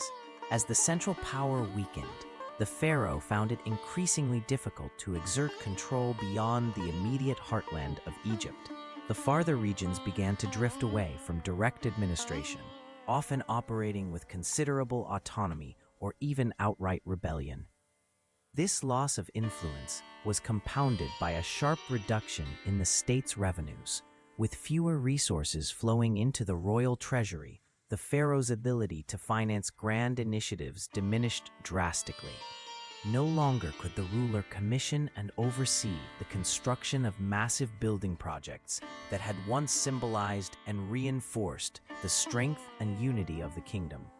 These architectural marvels, which served to awe subjects and rivals alike, fell into neglect or were never realized at all. Likewise, maintaining the extensive staffs of temple personnel became an impossible burden. Temples, which had long been centers of both religious life and political power, started to lose their support networks, weakening the institution's standing. This erosion of temple operations not only undermined the practical authority of the pharaoh, but also struck at the core of divine legitimacy, as the monarch's role as a living god or divine representative was tied closely to temple ceremonies and priestly endorsement. Pepi II, the final notable monarch of the 6th dynasty, truly came to symbolize the gradual weakening and deterioration of that era. According to ancient accounts, passed down through traditional sources, this ruler presided over his kingdom for an extraordinary length of time. with claims asserting his reign lasted as long as 94 years. However, contemporary historians and Egyptologists often view this protracted duration with skepticism, proposing that such an extended reign may have played a significant role in the political and social upheavals that characterized the period. As the king advanced in years, actual authority and governance began to fragment, slipping away from his hands and dispersing among various competing factions and powerful officials. This diffusion of power sowed seeds of instability as different groups vied for influence and control, eroding the centralized command that had once defined the dynasty's rule. Tensions at court, while distant provinces gradually drifted further away from the firm grasp of central authority. Over time, the once tight bonds connecting these regions to the heart of the kingdom weakened significantly. By the conclusion of his long and tumultuous reign, Egypt had undergone a profound transformation, shifting from a once unified and cohesive kingdom into a fragmented mosaic of largely independent and self-governing territories. These regions operated with considerable autonomy, each charting its own course with minimal interference. Though they still maintained a superficial and symbolic loyalty to the throne, this allegiance was largely ceremonial and lacked any real power or influence over their internal affairs. Essentially, the central government's hold had diminished to little more than a nominal presence, unable to effectively enforce its will or maintain the unified control that had characterized earlier periods of Egypt's history. The weakening of central authority created a fertile environment for regional religious practices to thrive and gain widespread acceptance. As the grip of the central power loosened, numerous local temple complexes, each devoted to specific provincial deities, began to rise in prominence and influence. These temples became important cultural and spiritual hubs within their respective regions, drawing people away from the previously dominant royal cults that had been the cornerstone of religious life during the Old Kingdom period. This shift allowed provincial elites to assert their own religious and political identities more forcefully, promoting the worship of local gods and goddesses that embodied the unique traditions and values of their communities. The growing significance of these regional deities and their temples directly challenged the supremacy of the centralized royal cults, signaling a profound transformation in religious landscape that mirrored the changing political framework of the time. Physical evidence of decline becomes evident in the changing nature of royal funerary practices. The grand and magnificent pyramids, which had once stood as powerful symbols of Old Kingdom splendor and architectural brilliance, gradually disappeared from the landscape. These towering monuments, crafted with exceptional skill and built to last for eternity, were replaced by more modest and less impressive structures. The Old Kingdom, which was under the rule of Pepi II, exhibited a noticeable decline in both the size and craftsmanship of its architectural achievements when compared to the grand and elaborate constructions of the earlier dynasties. During his reign, although monuments were still being built, they were significantly smaller and of lesser quality than those erected by his illustrious predecessors. Following Pepi II's death, the situation deteriorated further, and maintaining even these reduced and less impressive structures became an insurmountable challenge. By the year 2160 BCE, the central government had completely fallen apart, leading to the total collapse of centralized authority and control throughout the region. The United Kingdom, once a unified and centralized realm, gradually fractured into a collection of competing territories. each governed by distinct provincial dynasties vying for power and influence. During this turbulent period, Memphis, formerly recognized as the singular, uncontested capital, lost its exclusive status as new centers of authority and administration began to rise up in different parts of the country. Notably, competing power hubs emerged at Heracleopolis in the northern region, as well as in Middle Egypt, where localized dynasties asserted their rule. Additionally, Thebes in the southern part of the kingdom gained prominence as a rival center, further contributing to the fragmentation and decentralization of authority. What followed this fragmentation was an era characterized by political instability and division, with multiple centers of power struggling to maintain dominance over their respective territories. The era in question was characterized by a series of intense regional conflicts, with various factions and power centers vying for supremacy. This turbulent time was marked by competing royal claims as different lineages and rulers asserted their right to govern, each presenting their own legitimacy and authority. Alongside this political turmoil, there was a significant cultural transformation unfolding across the land. This entire phase is historically recognized as the First Intermediate Period, a chapter in Egypt's history defined by fragmentation and upheaval. During this period, the once great city of Memphis began to lose its prominence and influence, gradually fading from its former glory and central position in Egyptian civilization.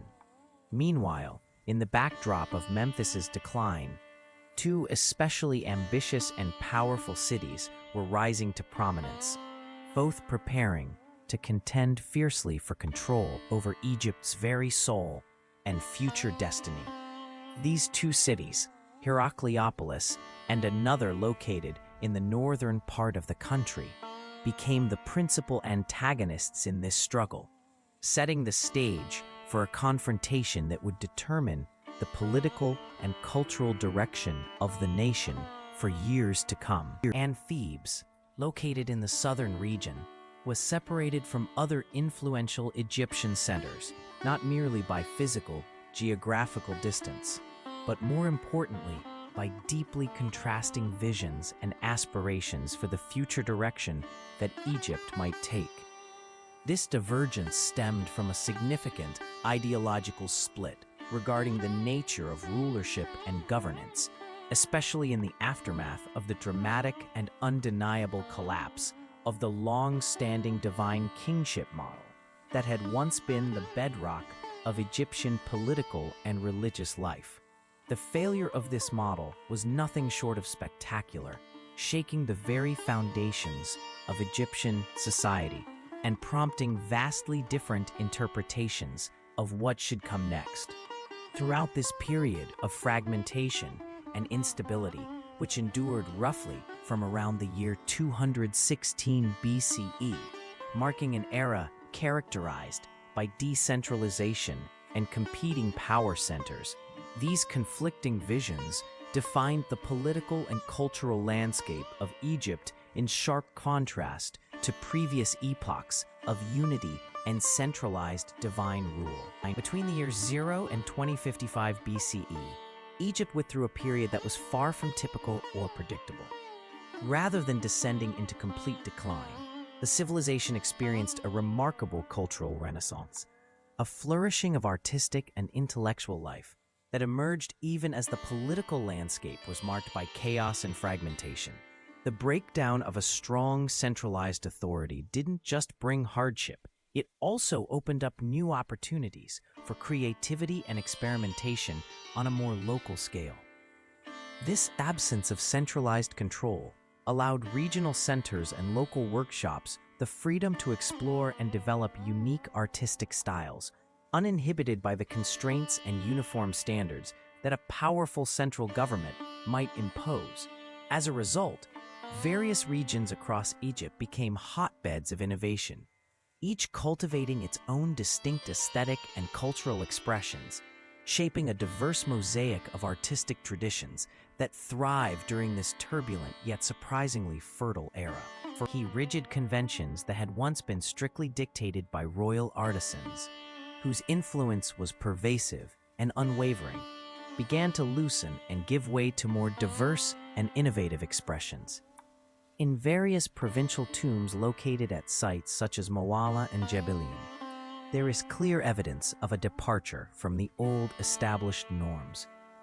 These tombs display a remarkable level of experimentation with fresh motifs and unique compositions. Artistic choices that would have been considered utterly unthinkable and even inappropriate under the stringent standardization that characterized the Old Kingdom period. The northern regions in particular seem to have embraced this newfound creative freedom with enthusiasm, marking a significant shift in artistic direction and cultural expression. The ruling entity known as the Heracleopolitan Kingdom, with its seat of power firmly established in the city of Heracleopolis, was inaugurated by a figure named Keti I. He was responsible for founding what came to be recognized as the 9th dynasty around the year 2160 BCE. Under the governance of Keti I and the rulers who followed in his lineage, their authority extended over the lush and fertile expanse of the Nile Delta region, as well as sections of Middle Egypt. This strategic domain provided them with advantageous control and access, not only to the rich agricultural lands, but also to the extensive Mediterranean trade routes, enabling the kingdom to engage actively in commerce and cultural exchanges across the broader Mediterranean world. These rulers justified and solidified their authority by strongly emphasizing their crucial role as guardians and defenders against the rampant banditry and widespread lawlessness that plagued the region. They presented themselves as the essential bulwark, protecting the people from chaos and danger during a period marked by frequent food shortages and general insecurity. This approach helped them gain and maintain the trust and obedience of the population, who were desperate for safety and stability in those difficult times. Meanwhile, the southern kingdom, which was centered around the city of Thebes, experienced gradual but steady growth and consolidation under the direction of local governors. These leaders worked persistently to strengthen their control and expand their influence, slowly building a more cohesive and stable political structure despite the ongoing challenges posed by food scarcity and social unrest. Norse who ultimately went on to proclaim their autonomy and establish themselves as the founders of what became known as the 11th dynasty. These rulers, based in Thebes, found themselves in a particularly advantageous position thanks to the wealth that came from nearby gold mines located in the eastern desert, as well as control over important trade routes leading to Nubia. The access to these valuable resources provided them with the essential materials and economic strength needed to support their expanding ambitions and political influence. The earliest kings of Thebes, therefore, were able to leverage these assets effectively in order to consolidate their power and lay the groundwork for a dynasty that would play a significant role in the region's history, instead of relying solely on claims of divine right or sacred endorsement. These rulers had to demonstrate their authority through tangible deeds and decisive actions. This meant that power was increasingly validated not by inherited or proclaimed sacred status, but by the ability to expand territory and exert real control on the ground. Inscriptions originating from this particular era stand out for their strikingly straightforward and unvarnished nature when it comes to detailing the tangible, real-world accomplishments of a leader. Rather than vague or generalized statements, these texts specifically highlight concrete actions taken by those in authority. For example, one inscription proudly declares, "I gave bread to the hungry and cloaks to the naked," a statement attributed to a provincial governor. This choice of words and the focus on providing essential needs, such as food and clothing, illustrate a significant shift in the way leadership and governance were perceived and articulated. It suggests the emergence of a new kind of social contract, one grounded in the leader's role as a protector and provider, directly responsible for the welfare of their people, rather than solely as a distant or symbolic figurehead. This language not only reflects the humanitarian priorities of the time, but also reveals an evolving understanding of leadership as a relationship defined by care, support, and tangible aid to the vulnerable members of society. Not divine heritage or loyalty. Instead, the driving forces behind this political fragmentation were complex power struggles, shifting alliances, and the ambitions of various regional rulers. This widespread division and decentralization, far from stifling creativity, actually ignited a remarkable literary explosion throughout the region. Among the most significant developments was the emergence of Egypt's earliest known works of political commentary and social criticism, marking a profound shift in how people engaged with ideas of governance and societal structure. One particularly notable example from this vibrant period is the Instruction for King Mereker, a text attributed to a Heracleopolitan ruler. This work exemplifies the era's intellectual vibrancy and reflects the concerns, hopes, and critiques that arose amidst ongoing political upheaval.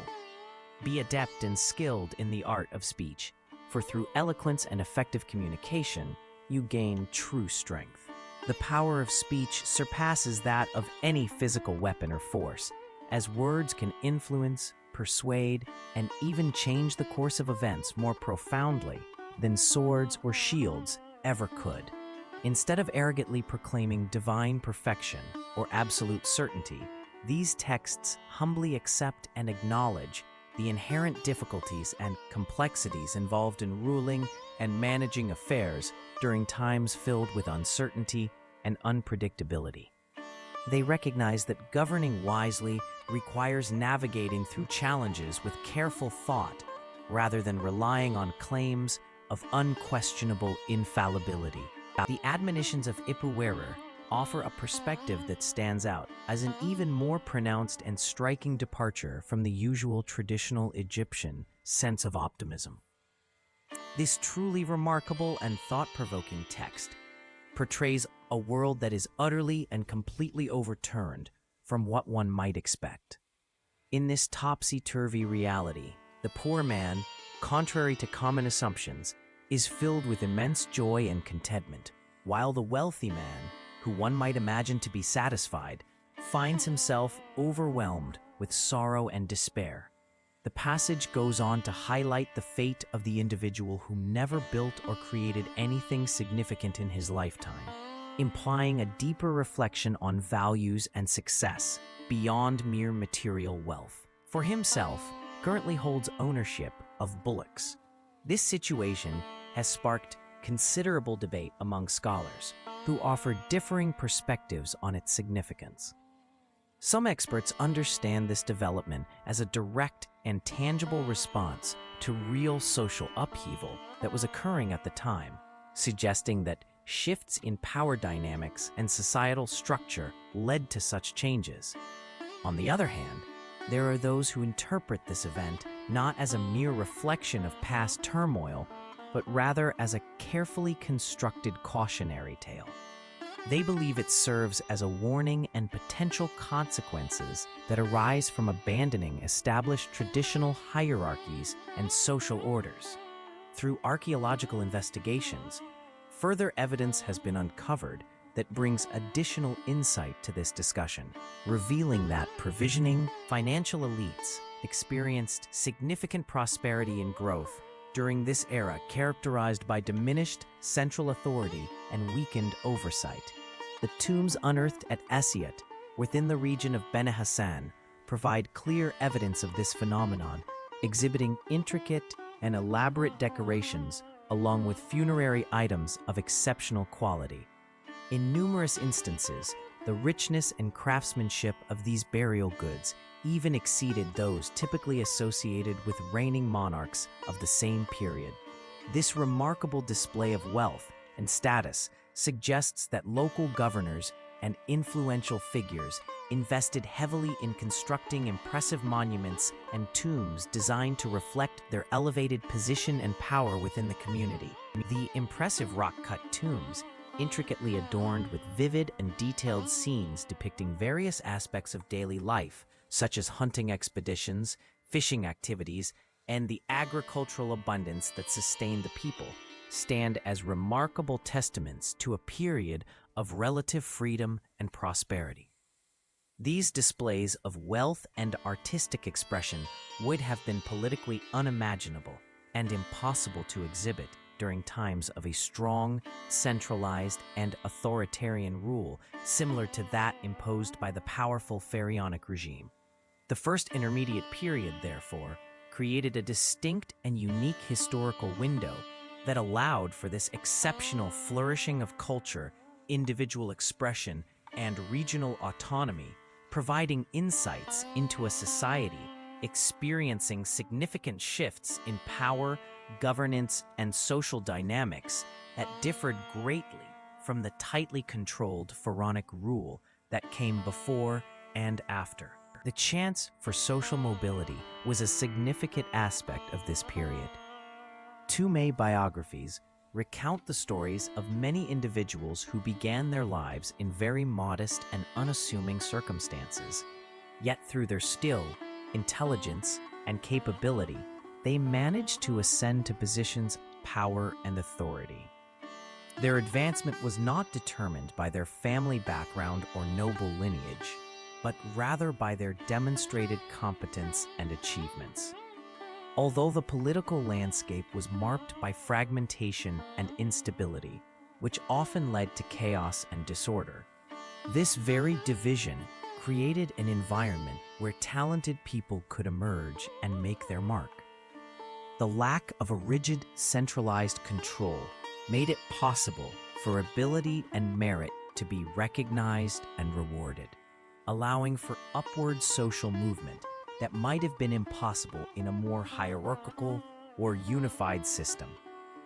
Thus, while the overall picture might have seemed turbulent and fractured, beneath the surface there was a dynamic process through which capable individuals gained influence and reshaped the social order. As the inflexible and deeply entrenched Old Kingdom hierarchy had long obstructed any such efforts, the landscape was marked by prolonged division and fragmentation.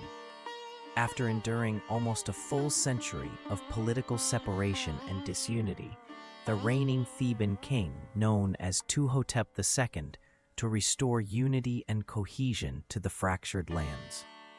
Beginning his efforts around 2055 BCE, he embarked on a determined and effective campaign aimed at reunification. This campaign was multifaceted, involving both military conquests to bring rebellious regions under control and strategically arranged marriages that forged powerful alliances. Through a combination of these forceful and diplomatic measures, he steadily expanded his influence and power over the divided territories, gradually knitting them back into a single, unified domain. After decades of separation and discord, extended Theban dominance further into the northern regions. This significant conquest was commemorated through the construction of his groundbreaking mortuary complex, situated at Deir el-Bahari. This complex was not merely a traditional pyramid. Instead, it incorporated classic pyramid characteristics alongside innovative architectural elements. This blend of old and new symbolized the transformed cultural landscape of Egypt during his reign, showcasing a fusion of long-standing traditions and fresh, creative approaches to royal burial monuments.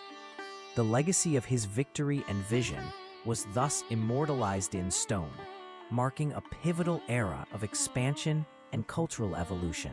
The ashes left behind by the tumultuous First Intermediate Period did not simply give rise to a straightforward return to the established traditions and practices of the past. Instead, what emerged from this era was something much more radical and transformative, a true revolution in the political and cultural landscape of Egypt. While the historical record often remembers Mentuhotep II primarily as the second ruler to reunify Egypt, frequently overshadowing other aspects of his reign, what tends to be overlooked is how this process of reunification fundamentally altered the course of Egyptian history and the structure of its society in profound and lasting ways. Ali completely rewrote the contract that existed between the ruler and the ruled, fundamentally changing the relationship in ways so profound and influential that the effects would reverberate throughout Egyptian civilization for an entire millennium. Once Mentuhotep II had successfully secured a decisive military victory, he was then confronted with the daunting and complex task of restoring unity and harmony within a deeply fractured and divided society, which required not only strength, but also wisdom and careful governance. The reunified kingdom necessitated the development of a completely new governing philosophy that reflected the changed circumstances and the ambitions of its rulers. In stark contrast to the pharaohs of the Old Kingdom, who exercised their authority from a clearly defined political and cultural heart located in the city of Memphis, the rulers of the Middle Kingdom chose to establish their power base in a different city altogether, Thebes. This move was far from just geographical. It marked a profound and strategic transformation in the nature of Egypt's political landscape. By shifting their center of rule from Memphis to Thebes, the rulers demonstrated a dramatic reorientation of political power, cultural focus, and administrative organization that would influence the trajectory of Egyptian governance and society for years to come. This relocation also symbolized broader changes in how authority was conceptualized and maintained in the reunified Egypt, highlighting the adaptability and evolving strategies of its leadership during this pivotal period. Geography. This shift was far more than just a simple change in location or the moving of a capital city. It signified a thorough and comprehensive recalibration of the very foundations of Egyptian society, encompassing its culture, religious practices, and political governance. The emergence and increased influence of a group referred to as the Thieves triggered significant transformations within the religious landscape. The deity Amun, who had once been considered a relatively minor and somewhat obscure god among the Egyptian pantheon, began to rise prominently in stature, eventually reshaping the spiritual life and religious hierarchy of the region in profound ways. An ascent that gradually and inevitably led him to be known as Al-Munra, the highest and most powerful state god. This rise was not sudden, but a carefully orchestrated process. The royal propaganda of the time played a crucial role in this transformation, expertly blending this Stephen deity with much older, established religious traditions. By doing so, it ensured a smooth continuity in theology that people could recognize and accept.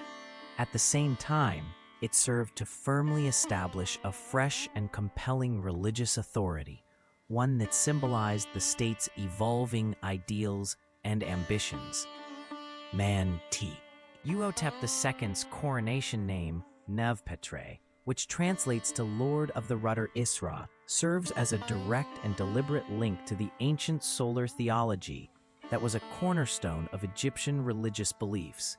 At the same time, this name firmly preserved the unique cultural and spiritual heritage specific to the Theban region, ensuring that the traditions and identity of this locality remained prominent alongside the broader theological framework. During the Middle Kingdom period, rulers like Uthotep II were not merely figureheads. They fundamentally transformed the way the pharaoh interacted with and was perceived by his subjects. This era saw a revolutionary shift in the dynamics of power and governance, deeply influencing Egyptian society and the role of the monarchy in ways that echoed far beyond their reigns. Royal inscriptions and literary works originating from this particular period demonstrate a striking and notable transformation in the way kingship and royal authority were depicted and understood. One especially well-known story, often referred to as the Tale of the Eloquent Peasant, illustrates a powerful narrative in which an ordinary, everyday farmer, far removed from the elite ruling class, finds the courage and the means to seek justice through the established system. This tale vividly conveys that justice was not exclusively reserved for nobles or the upper echelons of society, but could also be claimed by common folk, suggesting a significant evolution in the societal perception of fairness and the role as the king. Such stories and inscriptions reveal a new idea emerging, one that hinted at a more accessible and responsive form of kingship, where rulers were expected to be attentive to the grievances of all their subjects, regardless of their social standing. This cultural shift marked an important departure from earlier conceptions of absolute and distant royal power, emphasizing instead a more inclusive vision of justice and leadership that could resonate with a broader spectrum of people in the kingdom. The ideal of accessible kingship was thoroughly encapsulated within various texts, which offered guidance to rulers by urging them to speak Mat, Dumat. This advice implied that divine order was not something imposed solely from a distant heavenly realm or an unattainable higher power. Instead, it suggested that the maintenance and embodiment of this cosmic and moral order were actively carried out through the ruler's own practice of just and righteous governance.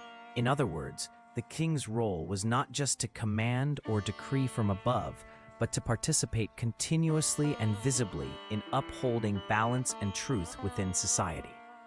This principle extended beyond abstract ideas. It found concrete expression in the physical form of architecture, which served as a reflection of the political and spiritual ideals of the time.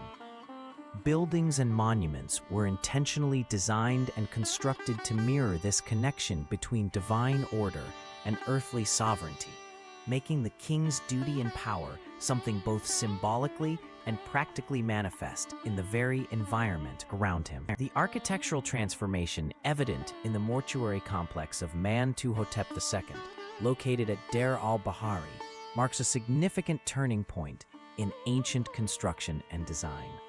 This remarkable structure is ingeniously built into the cliffs, showcasing a striking blend of styles that merges the conventional features associated with traditional pyramids with a series of neatly arranged, collineated terraces.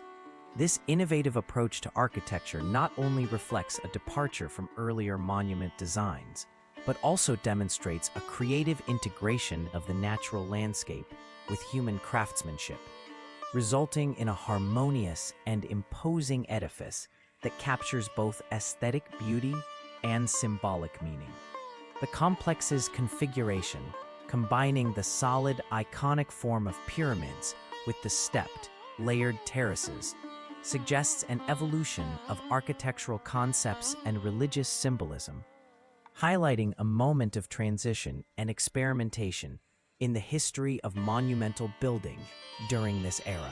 The design thoughtfully incorporated elements from both Upper and Lower Egypt, skillfully blending visual motifs and symbolic features from each region to represent the historic reunification of the two lands.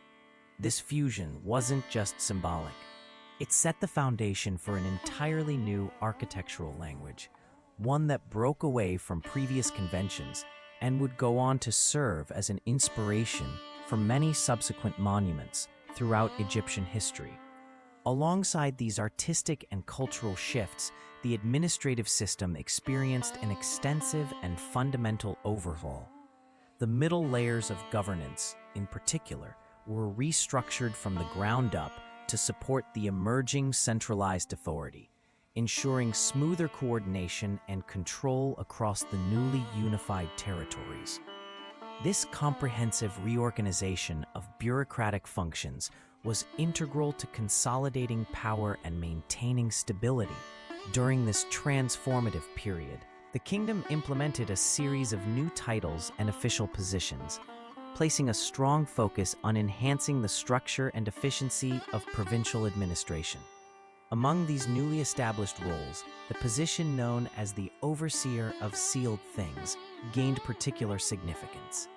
This role was crucial because it involved the careful management and supervision of Egypt's expanding and rejuvenated trade networks, ensuring that goods and transactions were properly controlled and secured.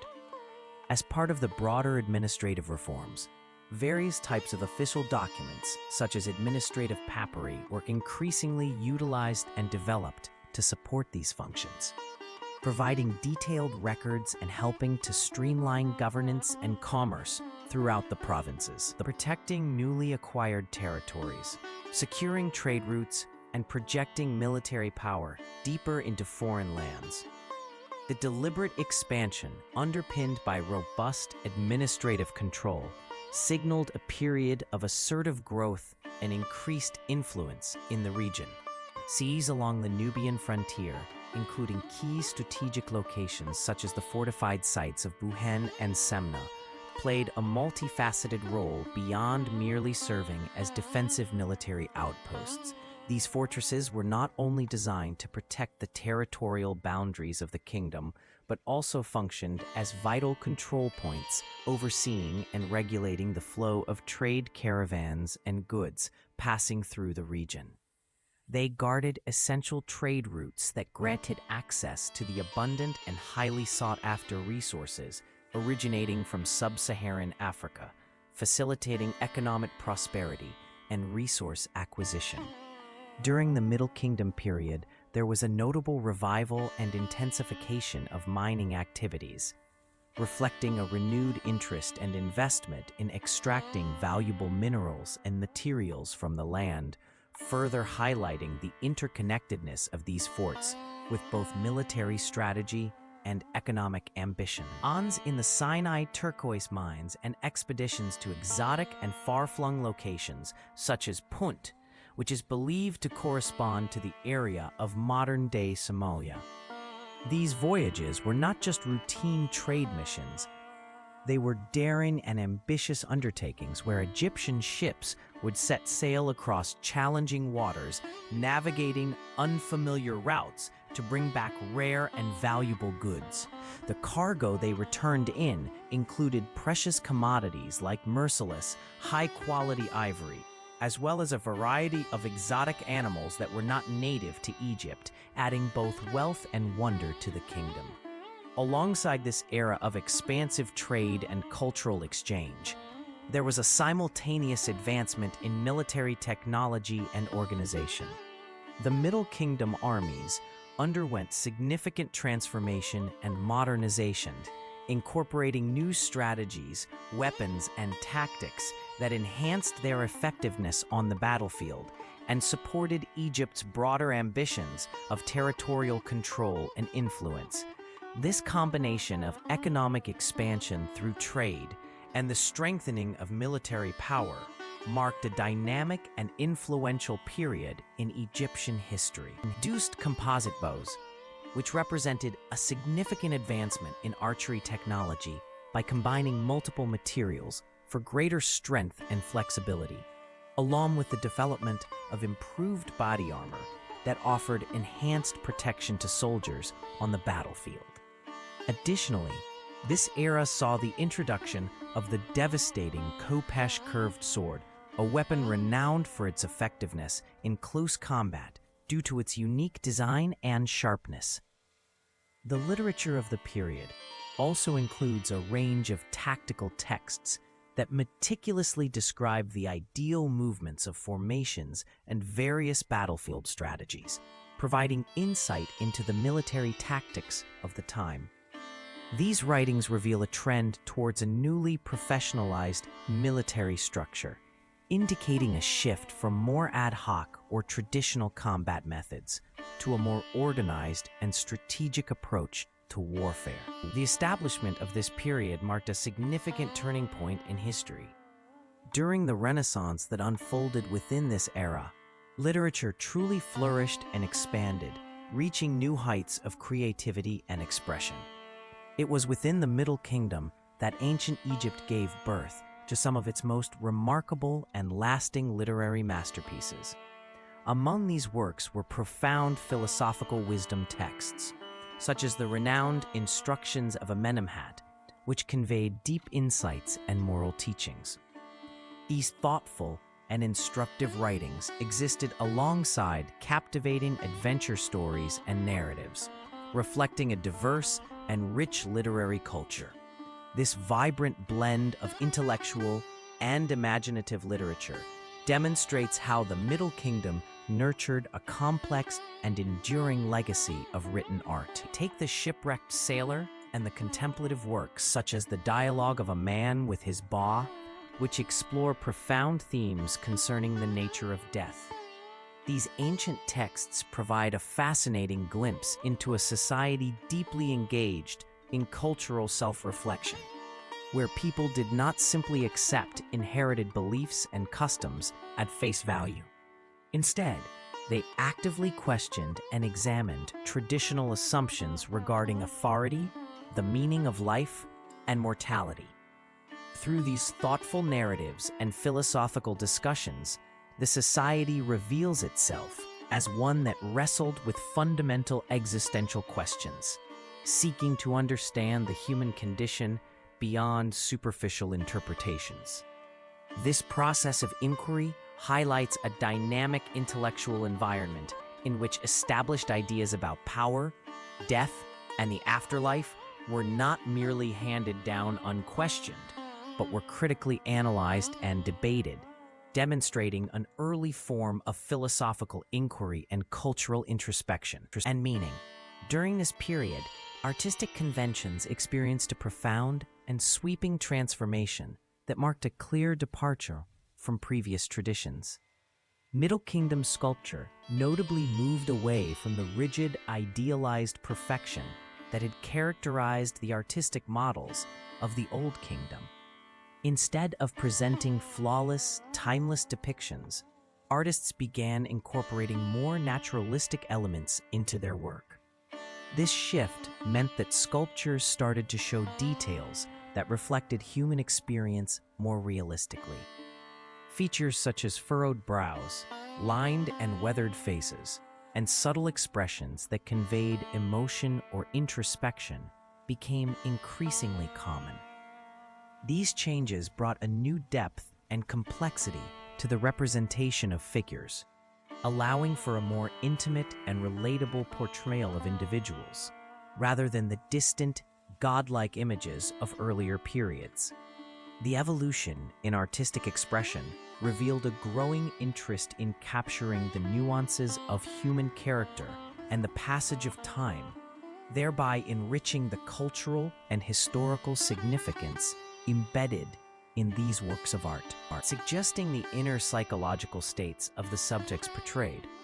In some instances, royal portraiture took an unexpected turn by including remarkably realistic depictions of pharaohs who were visibly aged, showing signs of wrinkles, sagging skin, and other markers of the natural aging process.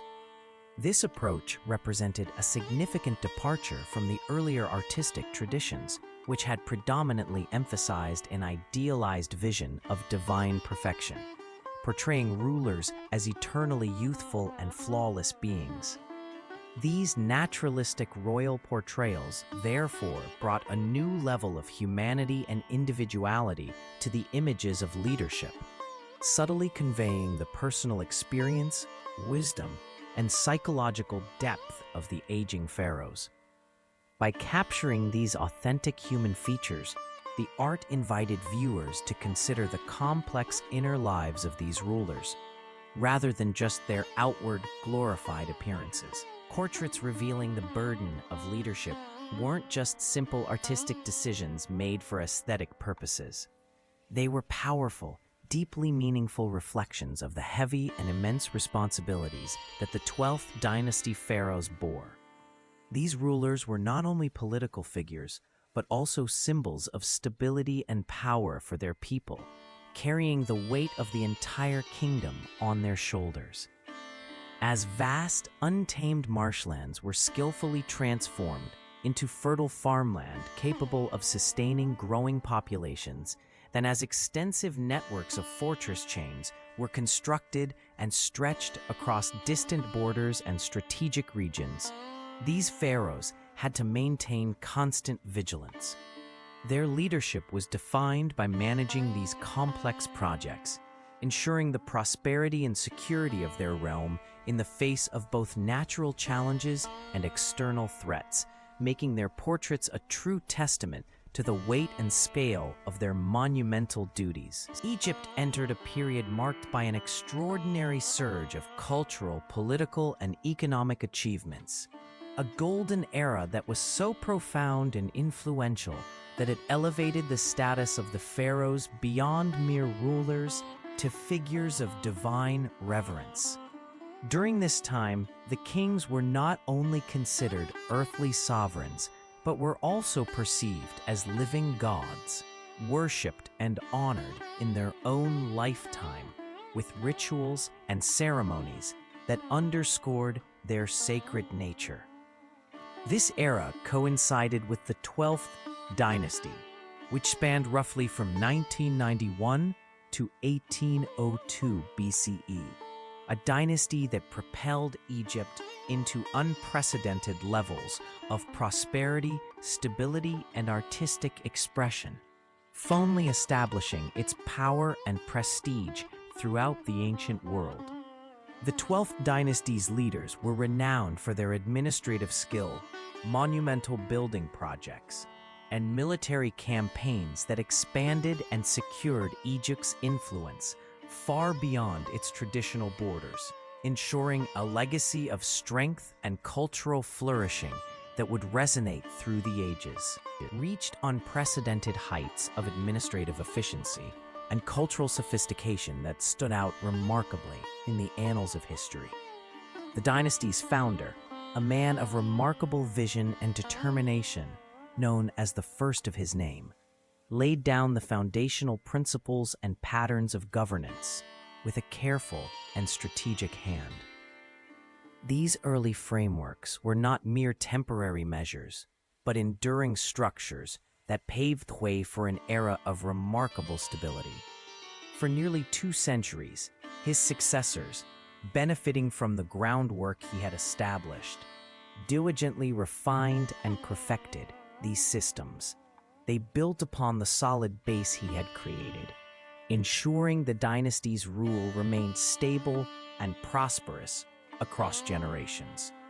The throne, therefore, symbolized not only political authority, but also an enduring legacy of effective administration and flourishing cultural achievements that together defined this remarkable period. The power and authority were passed down in an unbroken and fluid manner from father to son, demonstrating an impressive level of continuity and stability throughout the generations.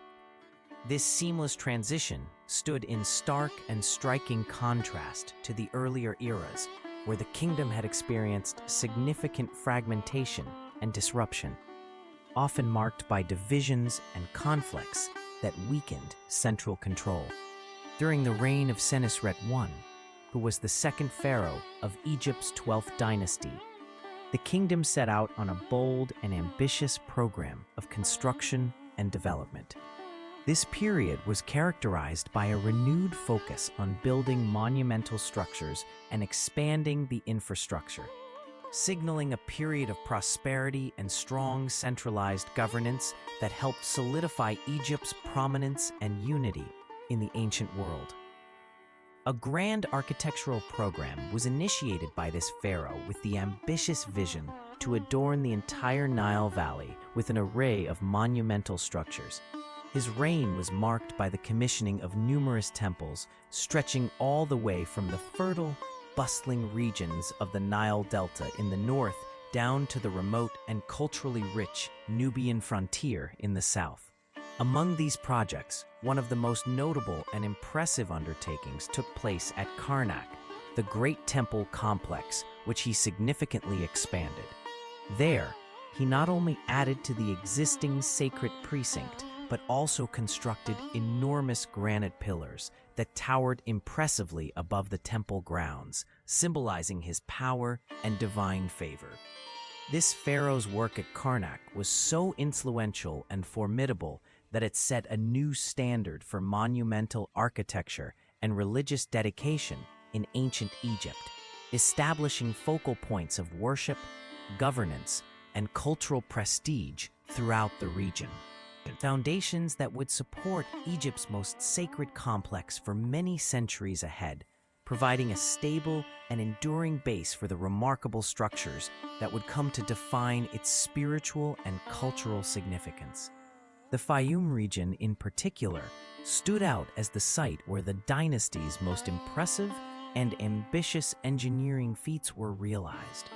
This area, characterized by a natural depression located to the southwest of Memphis, had previously been dominated by marshlands and wetlands, a challenging terrain for construction and large-scale development. However, through skillful planning and determination, the engineers and architects of the time transformed this once inhospitable and swampy landscape into a thriving center of innovation and monumental architecture, paving the way for advancements that would leave a lasting legacy in Egyptian history.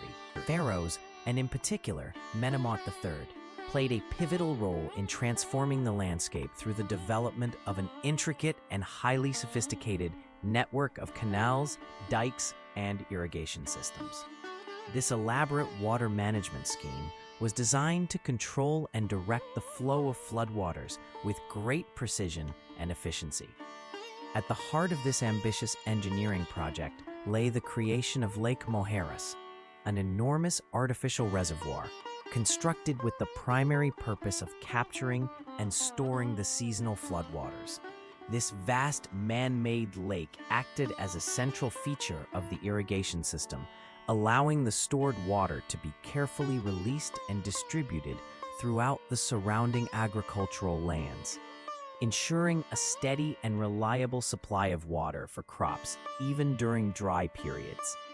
The entire system represented a remarkable feat of ancient ingenuity, showcasing how environmental control and resource management were harnessed to sustain and enhance agriculture in the region. As then during dry seasons, this impressive hydrological achievement functioned as an ingenious method of water management that allowed Egyptians to harness and store water efficiently throughout periods when the Nile's flow diminished. By doing so, it effectively expanded Egypt's available arable land by thousands of additional acres, transforming what would have been barren or unfarmable terrain into productive farmland. This significant increase in agricultural capacity not only supported the steady growth of the population by providing sufficient food supplies, but also created a surplus of crops. This agricultural surplus became a critical economic resource, enabling the state to accumulate wealth and reinvest it into further territorial expansion, infrastructure development, and other state-building activities.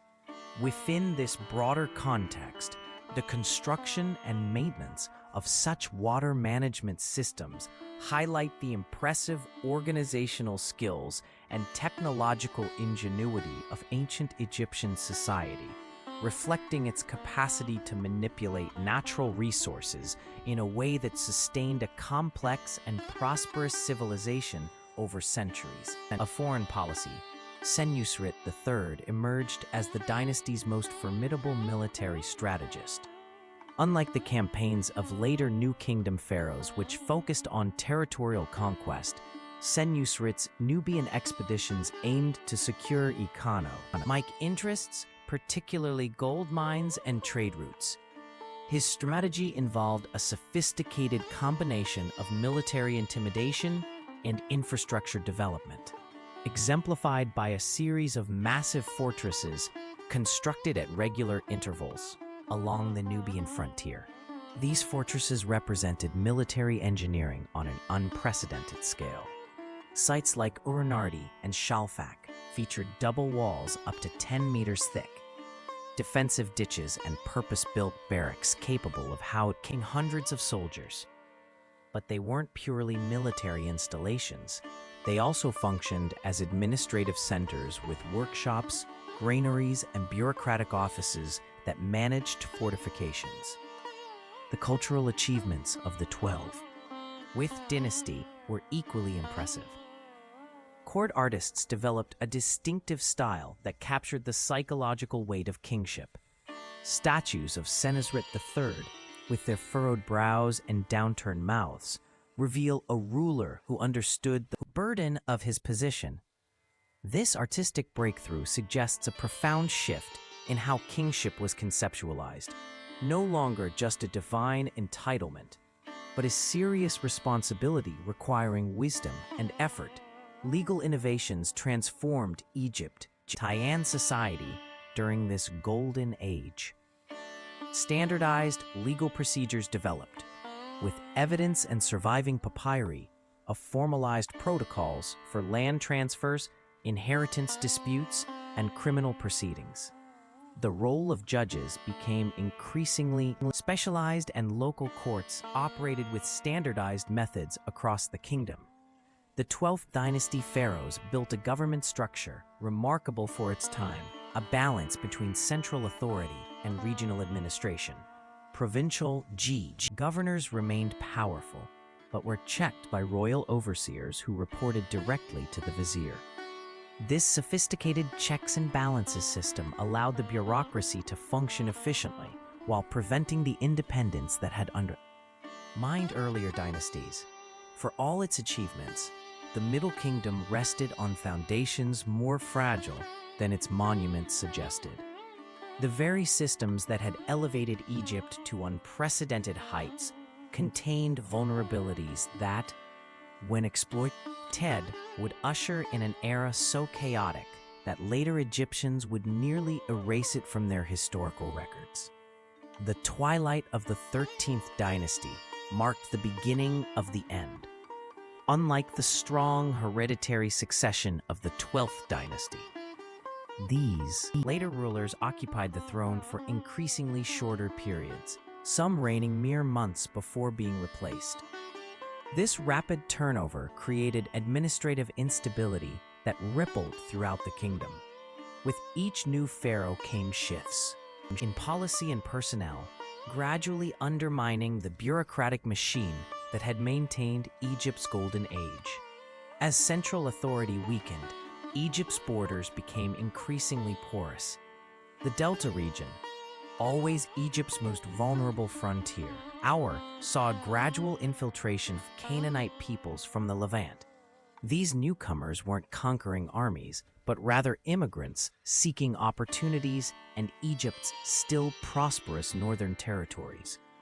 They settled in trading centers like Varis, slowly integrating into Egyptian society while maintaining connections to their homeland.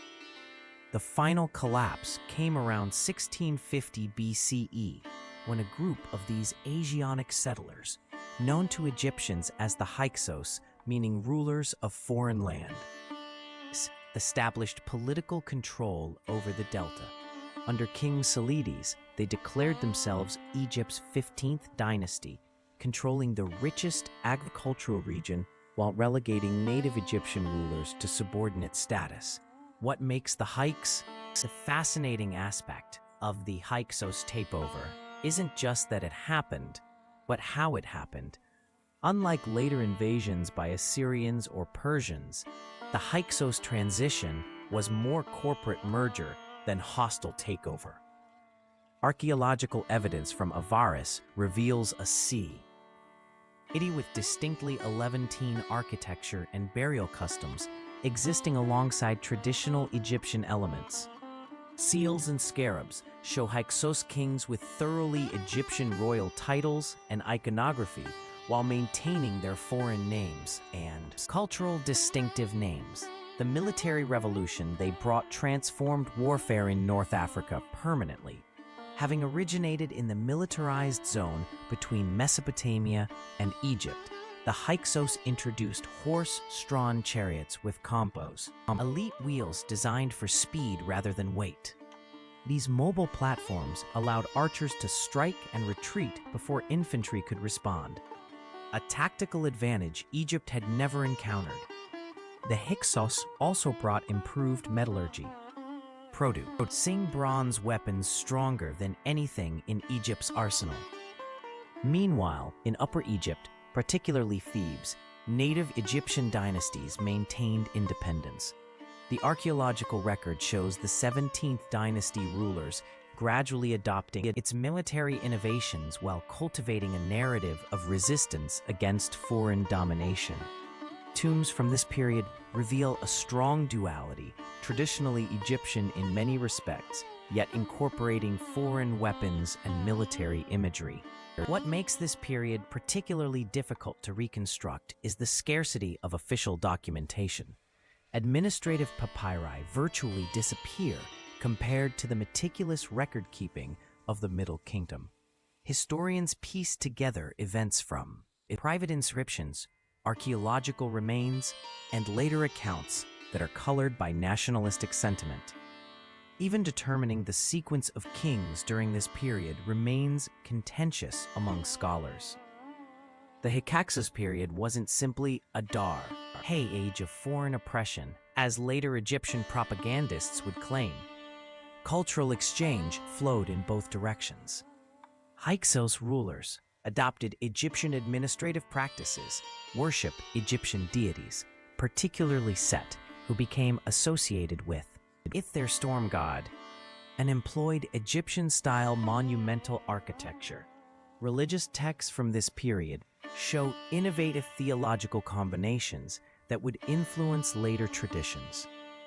After nearly a century of divided rule, tensions between Thebes and Avaris escalated into open conflict. The mummy of Theban king Second Henry Town tells a violent story. His skull bears multiple wounds from Hyksos-style battle axes, suggesting he died in combat against northern forces. His son, Omose, continued to struggle, leaving behind a victory stela that captures the nationalistic fervor of the resistance. Why do I contemplate my strength, while there is a ruler in Avaris and another in Cush, and I sit united with an Asiatic and a Nubian, each man holding his slice of Egypt? The new kingdom began not with a whimper, but with a resounding victory that would alter Egypt's destiny forever. After a century of foreign rule under the Hyksos, Amosai I, a determined Theban prince, launched a relentless campaign to reclaim Egypt's sovereignty and dignity. Following in the footsteps of his father, Second Henry Tao, and brother Kamose, who had both died fighting the Hyksos, Amosai finally succeeded in driving the foreign rulers from Egyptian soil around 1550 BCE, reunifying the fractured nation and establishing the Great Wall of Egypt. This victory represented more than simple liberation. It fundamentally transformed Egypt's worldview. Bitter memories of foreign domination left an indelible mark on Egyptian consciousness, creating a lasting determination to prevent such humiliation from ever happening again. The once insular kingdom now adopted an aggressive military posture, pushing outward hard to create buffer zones and secures frontiers against potential threats. Egypt was no longer content with splendid isolation. It sought to control its destiny by dominating neighboring lands. The military that made this expansion possible underwent a complete revolution in tactics and organization. the Egyptians, ironically, learned from their former Hyksos rulers, adopting and improving upon their military innovations. The chariot became the centerpiece of Egyptian warfare, a mobile platform from which archers could rain arrows on enemy formations before swift retreat. Military careers became prestigious pathways to power, with successful generals often rewarded with vast estates and political influence. The army itself became a permanent institution rather than an ad hoc force raised for specific campaigns. Thebes remained the spiritual and administrative heart of this new Egypt, its importance reinforced by massive construction projects that celebrate the victorious dynasty. But the true power behind the throne increasingly rested with the priesthood of Amun, who had supported the Theban royal family during their struggle against the Hyksos. In gratitude, Amus and his successors lavished unprecedented wealth and authority upon Amun's temples, elevating this once regional deity to unprecedented prominence. The merging of Amun with the sun god Ra created a supreme deity whose earthly representatives wielded immense political and economic power. The driving force behind this flourishing new imperial era was the robust economic engine fueled primarily by the abundant gold mines scattered throughout Nubia. This precious resource provided immensely wealth and stability, allowing the empire to expand and consolidate its influence. In addition to the riches extracted from the earth, the empire also relied heavily on the regular tribute paid by the conquered peoples, who were integrated into the sprawling domain through a complex system of administration and control.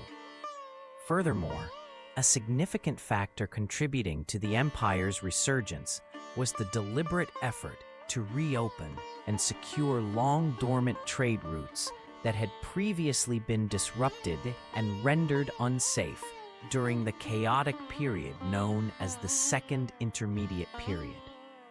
These revitalized trade networks facilitated the flow of goods, ideas, and wealth, linking distant regions and enhancing the empire's economic strength and cultural reach. He not only focused on restoring and reconstructing everything that had been damaged or destroyed, but he went far beyond mere repair by significantly expanding Egypt's infrastructure in several ambitious and forward-thinking ways. This included commissioning numerous new quarries to extract quality stone and organizing various trading expeditions, which ventured far beyond previous routes, all with the goal of acquiring the rare luxury goods and precious materials that the elite members of society so deeply desired and craved. As a result, vast quantities of valuable stone, timber, and a wide array of exotic and hard-to-find materials flowed steadily into Egypt, bolstering its resources and enabling the construction of impressive new projects that showcased the nation's renewed wealth and power. Ties never before witnessed in the annals of history, setting the stage for an unprecedented construction boom. It dramatically transformed and reshaped the physical and cultural landscape. The rapid expansion of monumental architecture, infrastructure, and urban development was fueled not solely by military might or conquest. Instead, Egypt's newfound dominance was the result of a multifaceted strategy that went well beyond the battlefield. Alongside triumphs in war, strategic diplomatic marriages were arranged, forging strong alliances that bound powerful families and neighboring states into cooperative relationships.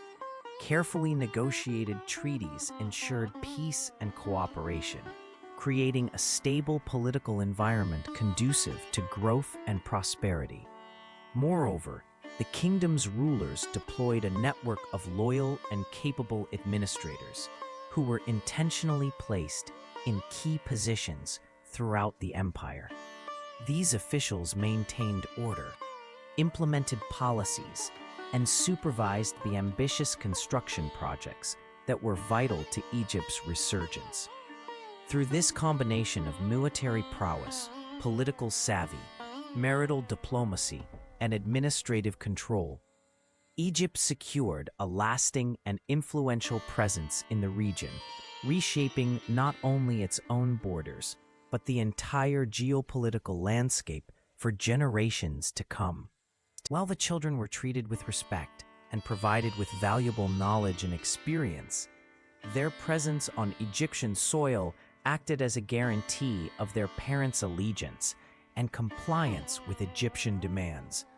At the same time, this system fostered personal ties and cultural exchanges, weaving the foreign leaders and their families more tightly into the fabric of Egyptian political strategy and interests, and simultaneously exposing the next generation of leaders to the rich and diverse heritage of Egyptian culture and its deeply rooted values. During this time, the court culture that evolved was a true mirror of Egypt's emerging cosmopolitan identity, blending traditions with new ideas. This period saw a remarkable fusion where foreign influences began to permeate various aspects of daily life and elite society alike, especially in the realms of art, language, and fashion. These external elements were not merely adopted, but integrated in a way that enriched the existing cultural fabric, creating the sophisticated and vibrant milieu that celebrated both local customs and international trends. The result was a dynamic environment where the young leaders were immersed in a blend of the traditional and the contemporary, helping to shape a uniquely Egyptian cultural renaissance that was inclusive of diverse global influences.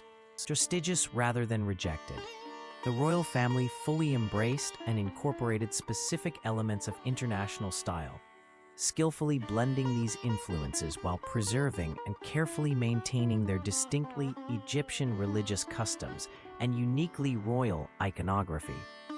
This harmonious melding of external artistic trends with deeply rooted traditional symbols and practices created a vibrant cultural atmosphere. This remarkable period of cultural flourishing, characterized by a synthesis of innovation and tradition, would continue to evolve and develop, ultimately reaching its zenith and most brilliant expression in the successive reigns and eras that followed. The era marked by the reigns of Hatshepsut and Tutmosis III stands out as a pinnacle in the history of ancient Egypt, a time when the realms of art and architecture reached unprecedented levels of sophistication and expressive power. During this period, the pharaohs and their skilled artisans carefully blended traditional Egyptian styles with innovative influences gathered from their interactions with neighboring cultures. This pragmatic approach to embracing and incorporating foreign ideas not only enriched their artistic and architectural creations, but also laid the groundwork for future achievements that surpassed all prior expectations. The fusion of indigenous and external elements fostered a cultural renaissance that would generate remarkable advancements, the benefits of which extended far beyond what Egypt's rulers could have ever foreseen or anticipated when they first chose to open their minds to new possibilities. At the peak of its power and influence, Egypt's vast empire extended an impressive distance of more than 2,000 miles, spanning from the northernmost regions far down to the southern borders. This extensive realm included numerous conquered lands, each contributing a continuous and substantial flow of valuable resources, goods, and wealth that enriched the pharaoh's treasury. The rulers of the 18th dynasty, known for their bold ambitions and visionary leadership, completely transformed what had previously been a relatively modest and localized kingdom into one of the most powerful and prosperous empires of the ancient world. Their strategic military campaigns, shrewd alliances, and effective governance allowed Egypt to dominate neighboring territories and harness their riches, fueling a golden age of cultural, economic, and architectural achievements that remain legendary even today. As a defensive strategy evolved into an unparalleled and unprecedented imperial machine, transforming the very nature of governance and military conquest. Thutmose I extended Egypt's territorial boundaries further than any of his predecessors had managed, embarking on ambitious and strategic military campaigns that penetrated deep into the lands of Syria. Through these decisive actions, he was able to establish a formidable and enduring frontier along the banks of the Euphrates River, a natural boundary that solidified Egypt's newfound sphere of influence. This remarkable expansion was not just a simple territorial gain. It signaled a new era of Egyptian dominance and power projection, redefining the reach and might of the empire in ways previously unimagined. This significant moment was forever commemorated when he set up a grand victory monument right beside the river, proudly proclaiming Egypt's northeastern boundary for all the world to see and acknowledge. However, it was actually his grandson, the celebrated Thutmose III, who went on to fully earn and solidify his reputation as Egypt's most formidable and outstanding military leader. Taking the throne with determination and strategic brilliance, Thutmose III expanded Egypt's borders far beyond their previous limits, demonstrating exceptional skill on the battlefield and unmatched leadership qualities. After Hatshepsut's death, he embarked on a remarkable military journey, leading an extraordinary series of 17 campaigns across a span of 20 years. Throughout these 2 decades, he methodically conquered and brought numerous regions under control, stretching his influence and power over vast territories, ranging from the southern reaches of Sudan all the way up to the northern boundaries in Syria. Among all of his military achievements, the most renowned and celebrated triumph occurred at the strategic site of Megiddo. There, he confronted a formidable alliance formed by a coalition of Canaanite princes, a united front that sought to challenge his expanding authority. When he faced this formidable opposition at Megiddo, the battle that ensued would come to symbolize his exceptional leadership and strategic brilliance in warfare. While many of the generals recommended that they take the safer, more cautious path around the outskirts of the city, Thutmose, with unwavering confidence and a daring spirit, announced boldly and without hesitation that he would travel along the road of Megiddo instead. "If your feelings for me are genuine, if your loyalty is true, then follow me down this route," he declared, challenging his followers to trust in his judgment.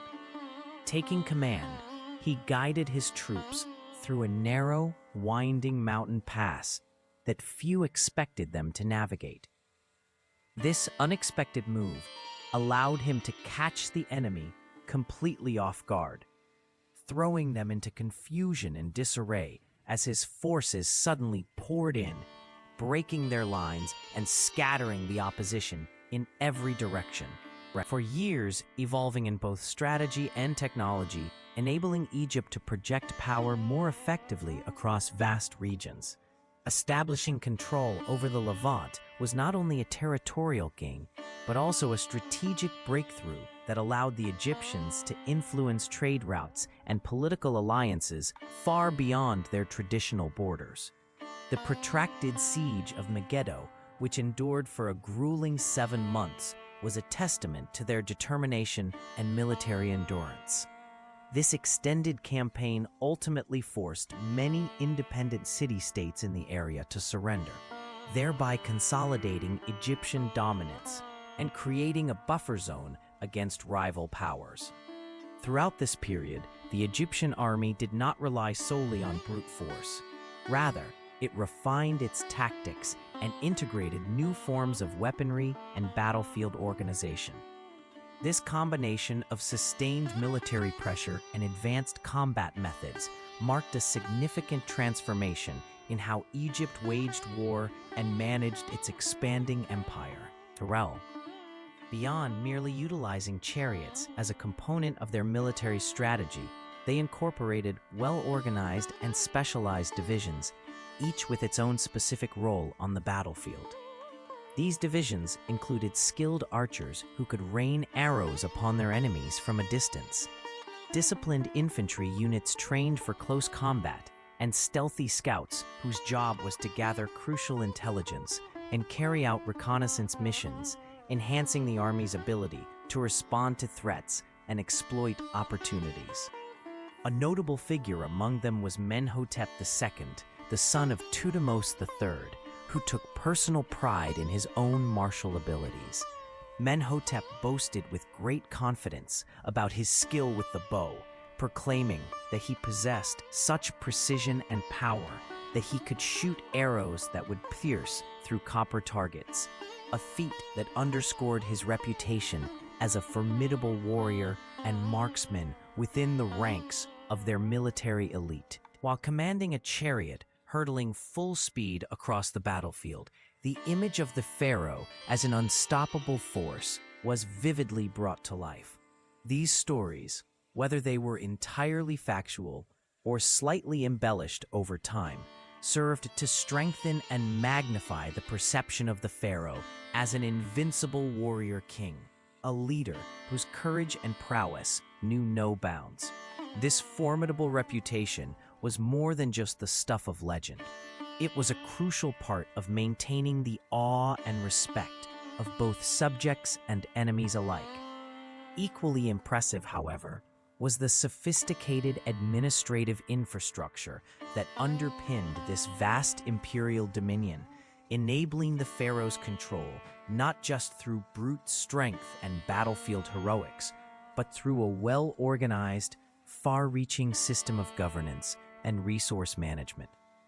This intricate bureaucracy ensured the stability and efficiency of the empire, supporting its expansion and the pharaoh's enduring legacy. Egypt strategically established a network of garrison towns across its vast conquered territories, ensuring effective control and administration. Each of these garrison towns was carefully staffed with a range of officials, including military commanders responsible for maintaining security and order, tax collectors who managed the collection of revenues and resources, as well as diplomatic representatives tasked with overseeing political relations and communication.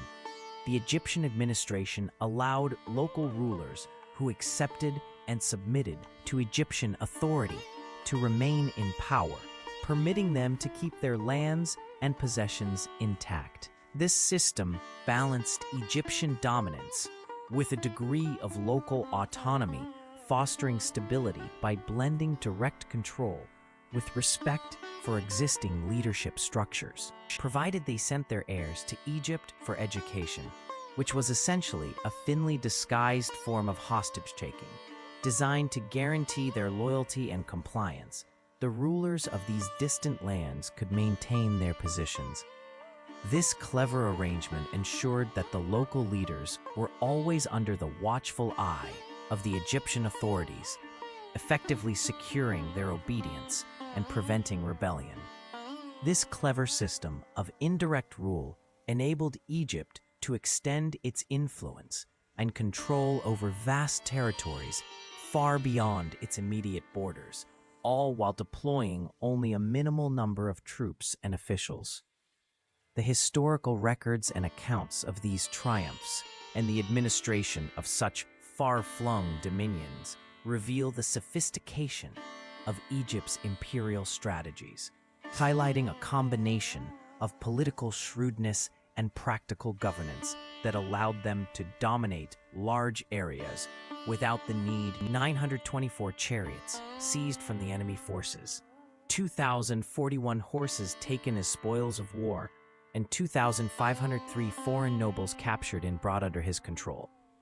These figures, etched deeply into the temple walls, offered a glimpse into the extraordinary scope of Thutmose III's campaigns and the enormous wealth and power he amassed through these military exploits. Immense quantities of gold and silver, These weren't mere boasts, but served as powerful propaganda tools, demonstrating the divine mandate of the pharaoh to maintain cosmic order through military supremacy. This imperial success story transformed the perception of the pharaoh from a simple mortal ruler into a godlike figure whose authority was unquestionable. The lavish display of wealth and the triumphant tales of battlefield conquest were carefully crafted narratives designed to inspire awe and loyalty among the populace while intimidating any potential adversaries. Through these grand boasts, the pharaoh not only legitimized his reign, but also reinforced the belief that his leadership was essential for preserving balance and harmony in the universe. This strategic use of wealth and military prowess as symbols of divine favor became a central element of the ruler's identity, making the concept of imperial dominance an inseparable part of their legacy. Ate were deeply integrated into the religious practices and ceremonies of ancient Egypt, becoming a significant aspect of their spiritual life. These artifacts and influences were not just peripheral, but were woven into the core rituals and beliefs that shaped Egyptian culture. Additionally, the Egyptian language evolved by incorporating a substantial number of loanwords from the various peoples under its control. This was especially evident in fields like military operations and trade, where terminology was borrowed extensively to accommodate the diverse influences and interactions within the empire. Moreover, this expansion and integration led to the establishment of a distinct new class of officials who were tasked with managing and overseeing the complex administrative, military, and economic functions that emerged as the empire grew and diversified. This new class played a crucial role in maintaining the empire's organization and facilitating communication across its vast territories. International experience and a wide range of multilingual skills were highly valued in historical contexts. Royal messengers, entrusted with the critical task of carrying diplomatic correspondence, traveled extensively between various royal courts and kingdoms. Meanwhile, spies, often cleverly disguised as merchants, ventured into foreign lands to discreetly gather intelligence on possible threats or political developments. Among the most renowned examples of diplomatic communication from the ancient world are the Amarna letters, which serve as a remarkable collection of correspondence that reveal the complex network of international relations, trade negotiations, and political alliances of that era. These letters not only illustrate the importance of skilled communication and language proficiency, but also demonstrate the strategic roles that emissaries and covert agents played in maintaining and advancing the interests of their respective states. The correspondence inscribed in Akkadian cuneiform tablets uncovers a highly intricate and well-developed network of diplomatic and political relationships that existed between ancient Egypt and several other dominant powers of the time period.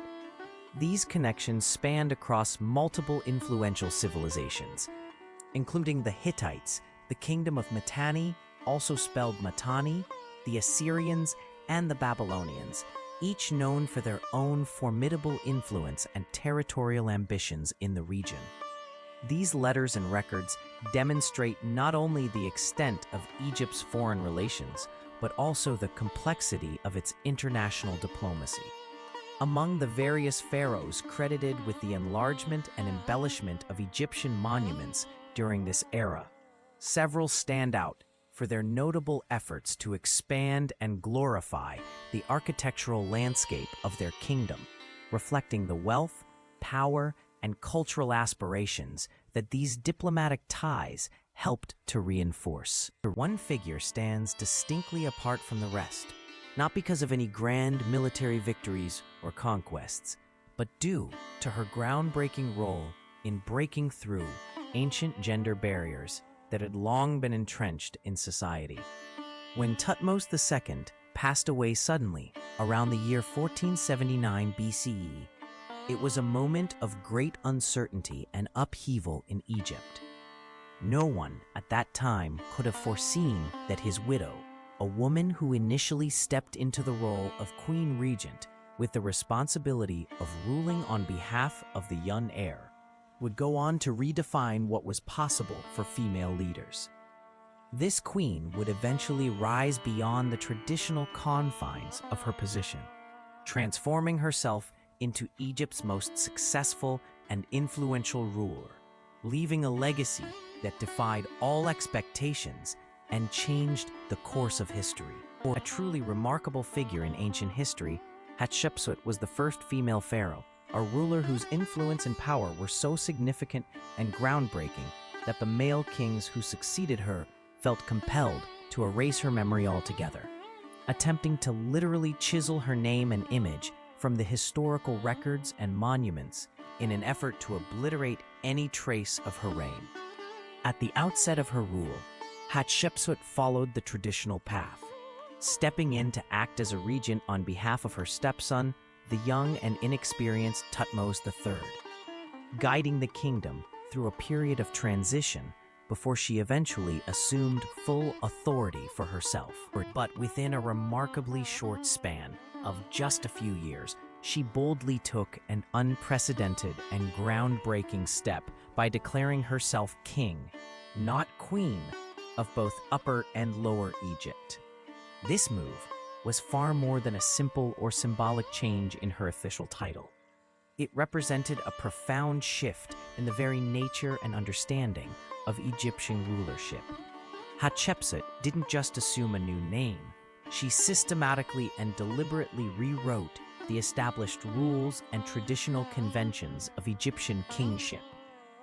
She commissioned an extensive series of statues and monuments that portrayed her not in the expected female form, but as a powerful male pharaoh, complete with the traditional beard and regalia.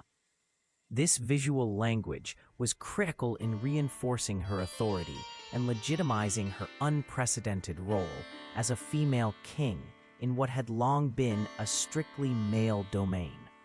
Through these carefully crafted images and declarations, Hatshepsut redefined what it meant to be a ruler in ancient Egypt, asserting her power and place at the very top of a society deeply rooted in tradition and gender norms. She presented herself clad in the customary traditional male attire, fully embracing the regalia typically reserved for men of power in her culture.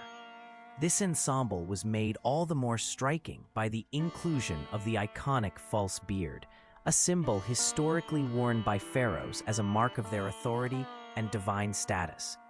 Despite adopting these overtly masculine symbols and garments, she simultaneously preserved and acknowledged her identity as a woman, blending both aspects seamlessly.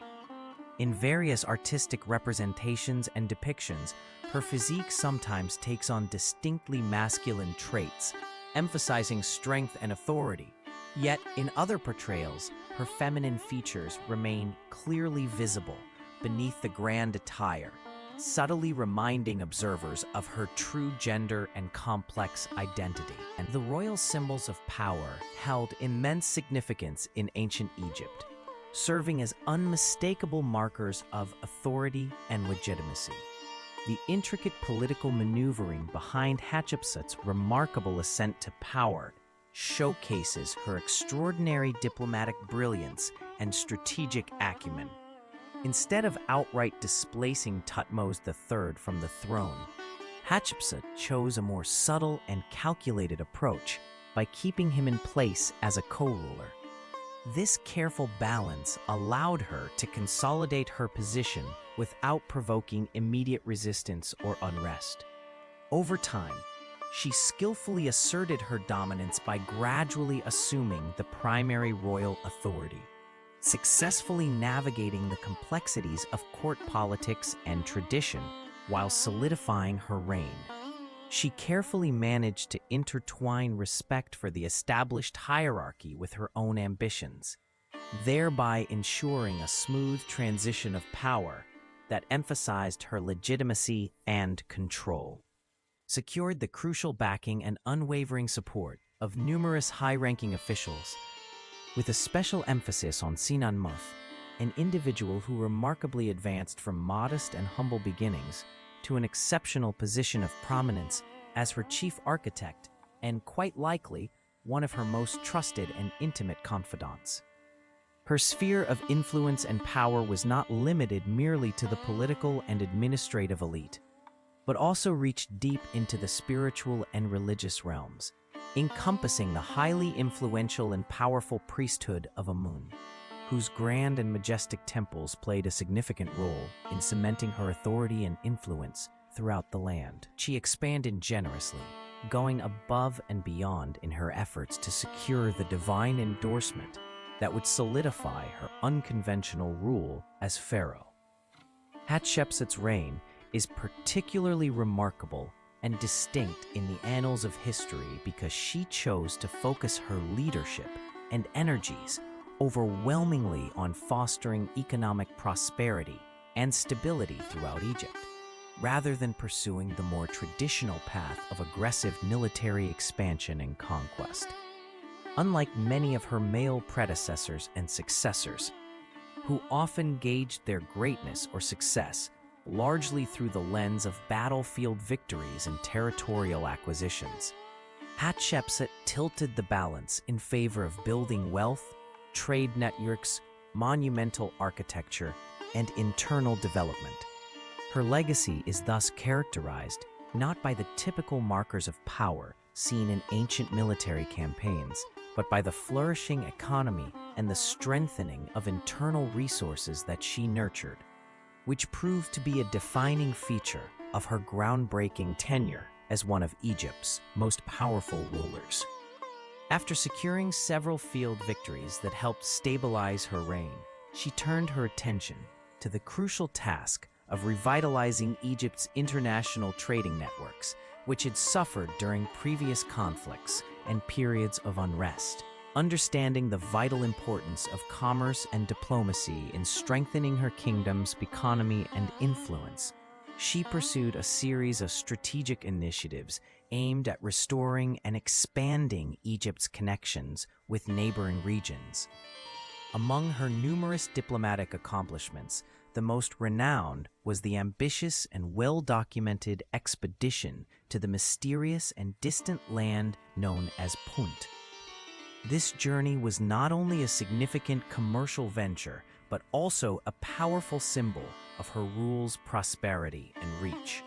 The expedition was immortalized with great pride in the form of detailed and intricate relief carvings at her mortuary temple, which have captivated historians and visitors alike for centuries. These vivid visual depictions vividly illustrate Egyptian ships sailing the seas, laden with precious goods and treasures as they embark on this journey to Punt.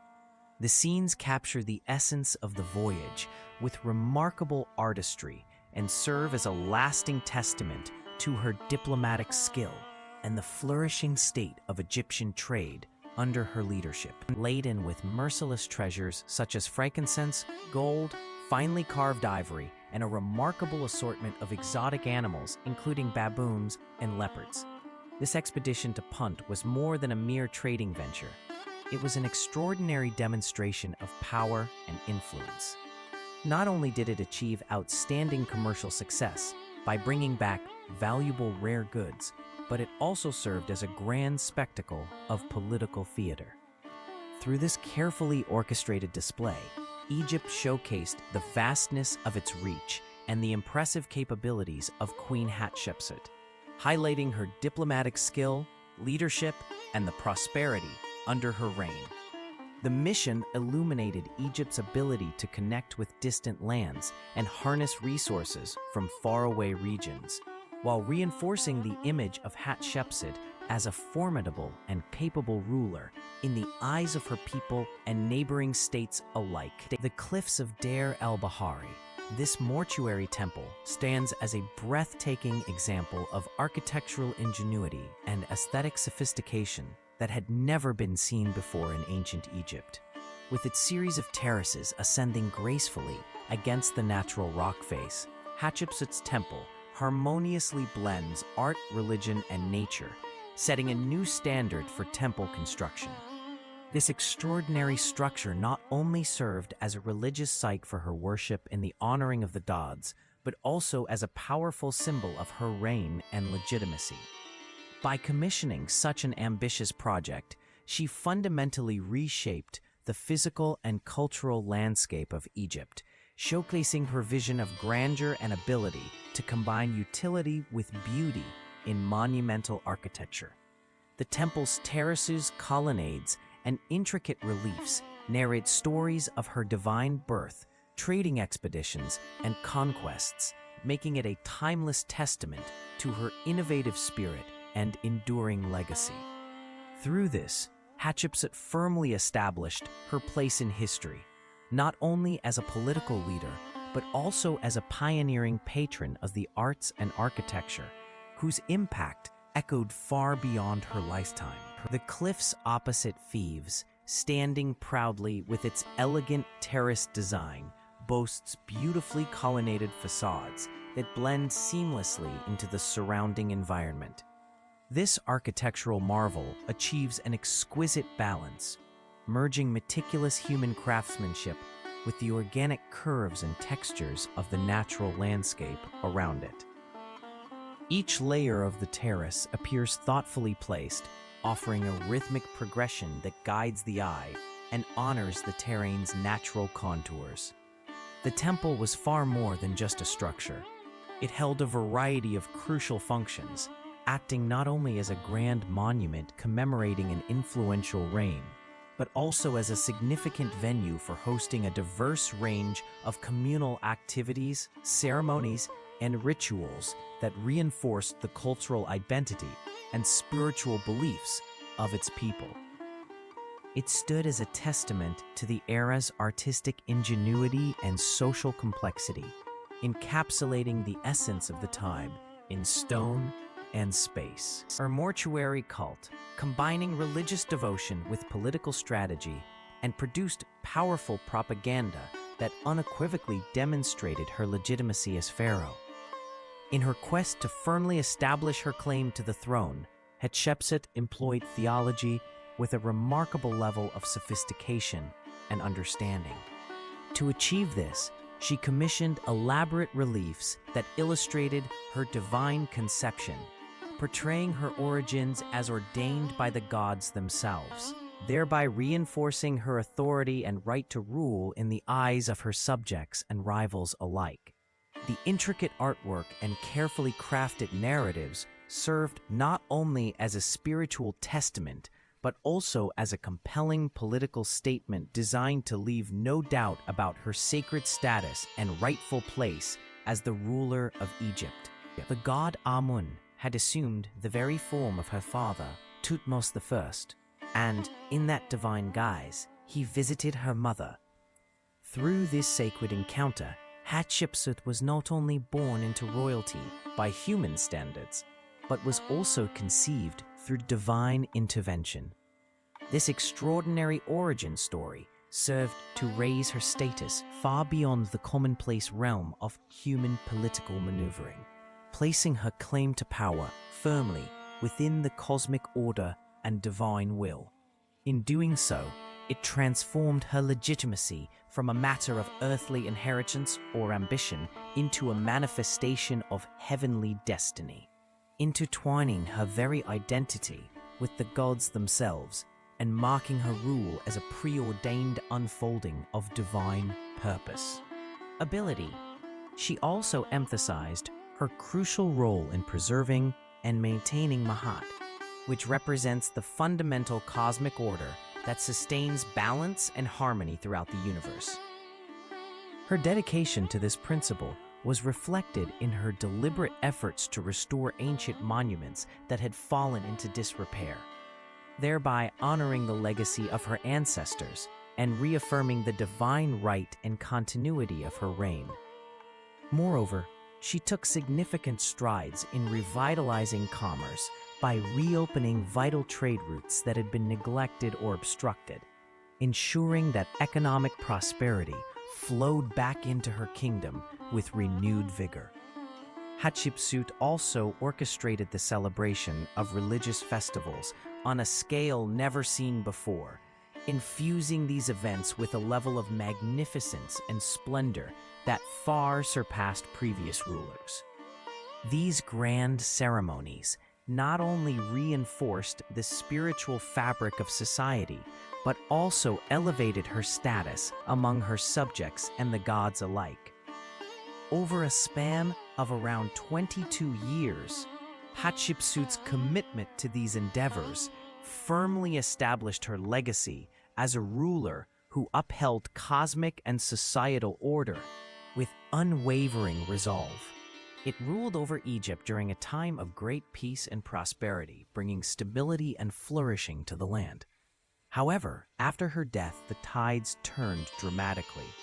Her successor, Thutmose III, who now held power alone, initiated a deliberate and thorough campaign to erase her presence from all official records and collective memory. He ordered that her name and likeness be ruthlessly chiseled and carved out from all monuments where they once proudly stood.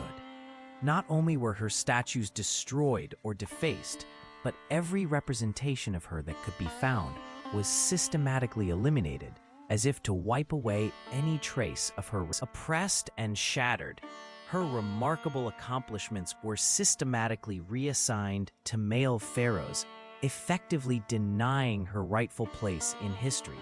This attempt to erase her legacy went far beyond a simple act of personal vengeance or spite.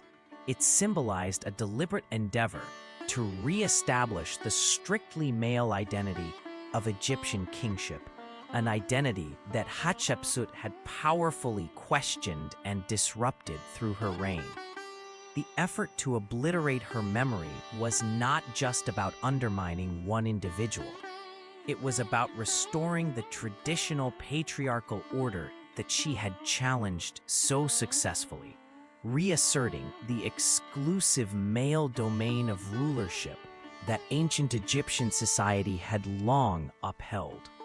Engaged deeply in the unfolding currents of history, the narrative of ancient Egypt seldom highlights figures who could genuinely be called revolutionaries.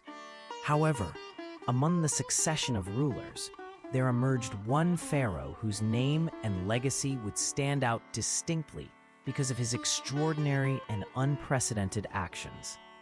This monarch, later known as Akhenaten, embarked on an entirely radical course of change, one so dramatic and far-reaching that it would send ripples throughout Egyptian society, culture, and religion. The transformations he introduced were so startling and profound that, in the years following his reign, subsequent Egyptian rulers went to great lengths to undo or erase his influence from the official story and from the throne itself, trying to restore the traditions and order that Akhenaten had challenged so boldly. It was completely impossible to act as if the event had never taken place, or to simply brush it aside without acknowledging its impact. Whereas previous pharaohs, such as Hatshepsut, had pushed the boundaries of tradition and authority, they still operated within the established religious and cultural frameworks that defined ancient Egypt. However, Amenhotep IV took a radically different approach that went far beyond mere reform. He deliberately and profoundly shattered the very foundation of Egypt's long-standing religious system, causing unprecedented upheaval. Born around 1380 BCE, Amenhotep IV emerged into a world steeped in centuries of deeply embedded polytheistic beliefs, but his reign marked a dramatic turning point as he sought to redefine the spiritual landscape of the nation in ways that no ruler before him had dared to attempt.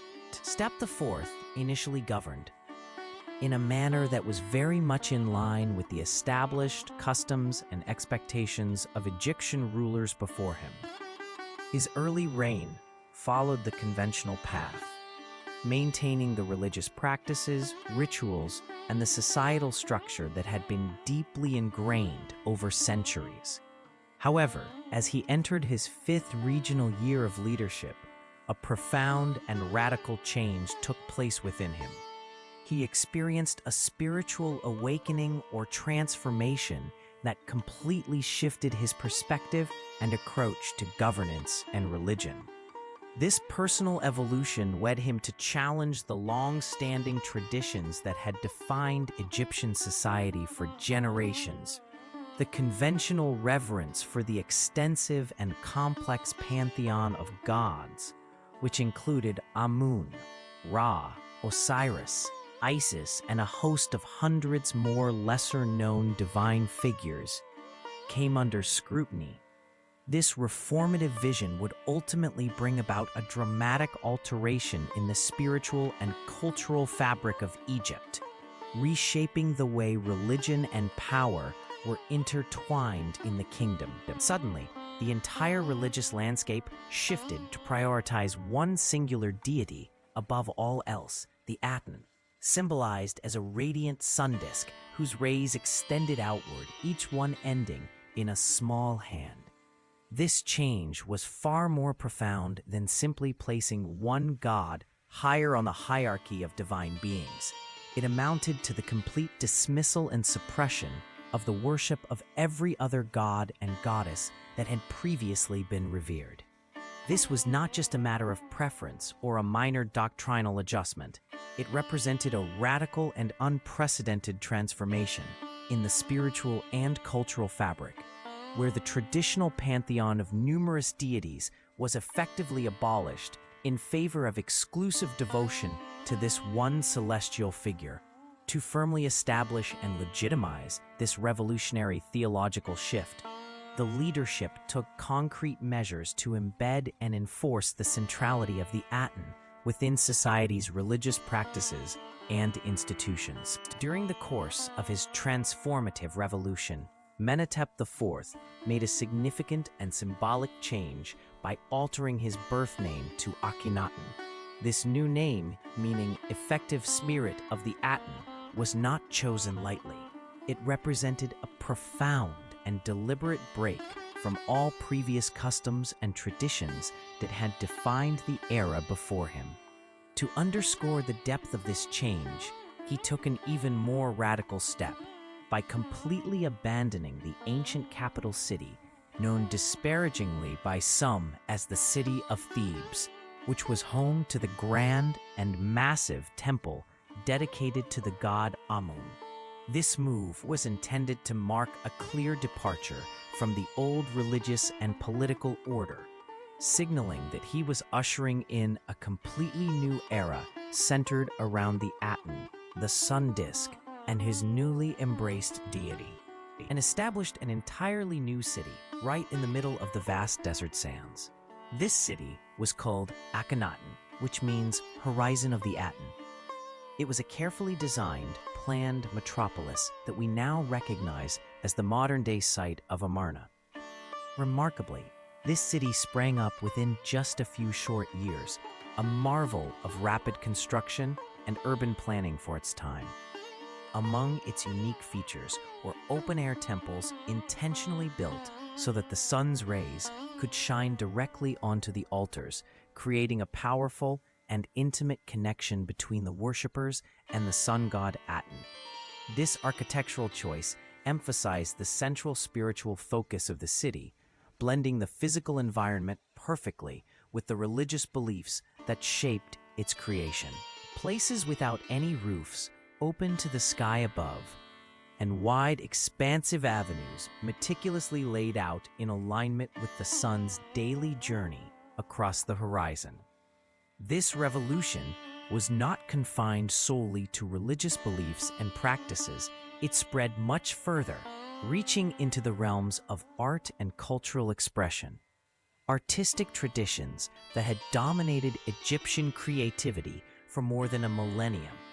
Styles and conventions that seemed almost immutable and deeply ingrained in their civilization were abruptly and dramatically upended, giving way to entirely new forms and ideas. that challenged and replaced those long-standing norms. With a style so distinctive and unmistakable, archaeologists were able to immediately recognize the unique characteristics of Amarna art whenever they encountered it. The artistic representations of royal figures, especially those of Akhenaten himself, stood out dramatically due to their striking and unconventional features. These depictions showcased elongated skulls that stretched beyond natural proportions, hips that were distinctly feminine in shape, lips that were noticeably thick and pronounced, and limbs that appeared unusually thin and spindly compared to traditional portrayals. What was even more striking and remarkable about this art style was the way Pharaoh Akhenaten was portrayed sharply from the norm, challenging the artistic conventions that had been followed for centuries. Depicted in deeply personal and intimate family moments, kissing his children tenderly, sharing meals with his wife in the warmth of their home, or simply unwinding in quiet solitude, offering a rare and unprecedented glimpse into the human side of the God King. These scenes revealed aspects of his life that had been previously hidden from the world, making him more relatable and approachable than ever before. Queen Nefertiti, whose name translates beautifully to "the beautiful one has come," was far more than just a consort or a decorative figure beside the throne.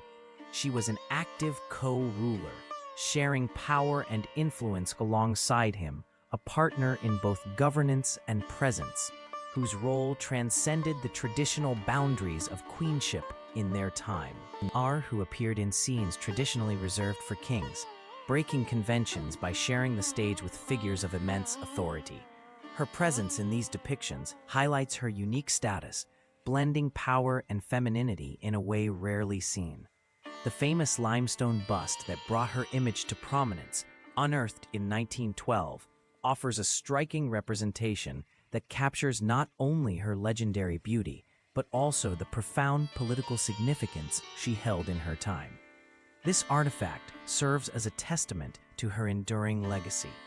In various temple reliefs, she is depicted wearing the distinctive crown of Pharaoh, symbolizing her rulership and authority, often shown smiting enemies or engaging in acts usually attributed to male sovereigns, thereby reinforcing her role as a powerful leader at the helm of her nation. Enemies, activities previously restricted to male rulers. Some scholars believe that after Akhenaten's death, Nefertiti may have ruled briefly as pharaoh, under the name Nefertiti or Spenkakare. While the religious revolution consumed, while Akhenaten was deeply focused on religious reforms and internal changes, the sprawling Egyptian empire that had once seemed unshakable began to show signs of weakening, particularly at its distant borders. Archaeological finds, specifically a collection of letters uncovered at the site of Amarna, provide a compelling glimpse into this turbulent period. These correspondences, sent by various vassal rulers under Egyptian dominion, express mounting urgency and desperation as they plead for reinforcements and military aid to defend their territories against increasingly aggressive adversaries. Among those pressing threats were the Hittites, who were aggressively expanding their territory, pushing into regions that Egypt had long considered under its control, further undermining the empire's stability and influence in the region. Their influence in Syria was steadily increasing, exerting significant pressure on surrounding regions, while simultaneously, local rebellions were rising up and challenging Egyptian authority in Canaan with growing intensity. Despite these alarming developments on the geopolitical stage, Akhenaten's response was notably minimal and restrained. Rather than focusing on the expanding threats to Egypt's control and influence, he seemed to be preoccupied primarily with refining and perfecting religious rituals. His attention was devoted more to spiritual and ceremonial matters than to the urgent task of preserving and asserting Egypt's international power and territorial dominance. Within the secure confines of Egypt's borders, he appeared inward-looking and disengaged from the external crises that were unfolding all around the empire.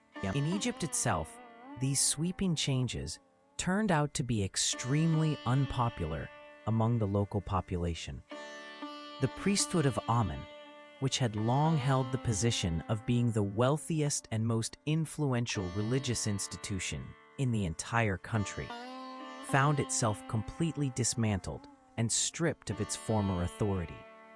Their magnificent temples, once bustling centers of worship and religious activity, were shut down, with doors barred and rituals ceased.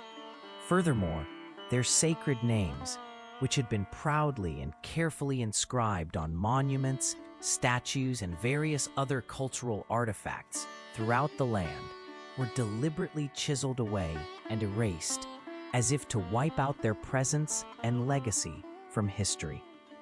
This drastic removal of their influence echoed across society, creating widespread discontent and resistance among those who had once revered the priesthood and depended upon their spiritual leadership. Their extensive and far-reaching economic assets and possessions were deliberately redirected and repurposed towards the establishment and promotion of a new form of autonourship. As a result, ordinary Egyptians suddenly and profoundly found themselves increasingly isolated and disconnected from the familiar pantheon of gods and divine figures who had, throughout countless generations and over the span of thousands of years, governed and influenced virtually every aspect of their daily existence and communal life. Meanwhile, simultaneously, the name and legacy of Akhenaten were being methodically and systematically erased and obliterated from the official records and historical accounts. Despite the relatively short and unremarkable reign of Tutankhamun himself, his successors, those who came after him, would go on to become some of the most renowned and celebrated figures in the entire field of archaeology. This recognition, however, did not stem from any monumental accomplishments or significant achievements during Tutankhamun's own lifetime. Instead, what makes the story of Tutankhamun so fascinating and paradoxical is the extraordinary outcome that arose from an otherwise modest and inconspicuous rule. It is this curious contradiction that his seemingly ordinary reign inadvertently gave rise to one of the most remarkable and enduring legacies in history that continues to captivate historians, archaeologists, and the general public alike. The archaeological discovery was nothing short of extraordinary, capturing the imagination of historians and enthusiasts alike. Following the dramatic religious revolution led by Akhenaten, Egypt was left in a state of uncertainty and upheaval. Amid this turmoil, a very young child ascended to the throne, a boy who was just about 9 years old. This young king, Tutankhamun, was thrust into a position of immense responsibility far beyond his years. He inherited not only the royal crown, but also the daunting challenge of ruling a kingdom that was grappling with the aftermath of profound spiritual and political transformation. The court officials, advisors, and priests who surrounded him faced the enormous task of navigating the delicate balance between the old religious traditions and the newer beliefs introduced by Akhenaten, all while trying to maintain stability and cohesion within the kingdom during such a tumultuous period.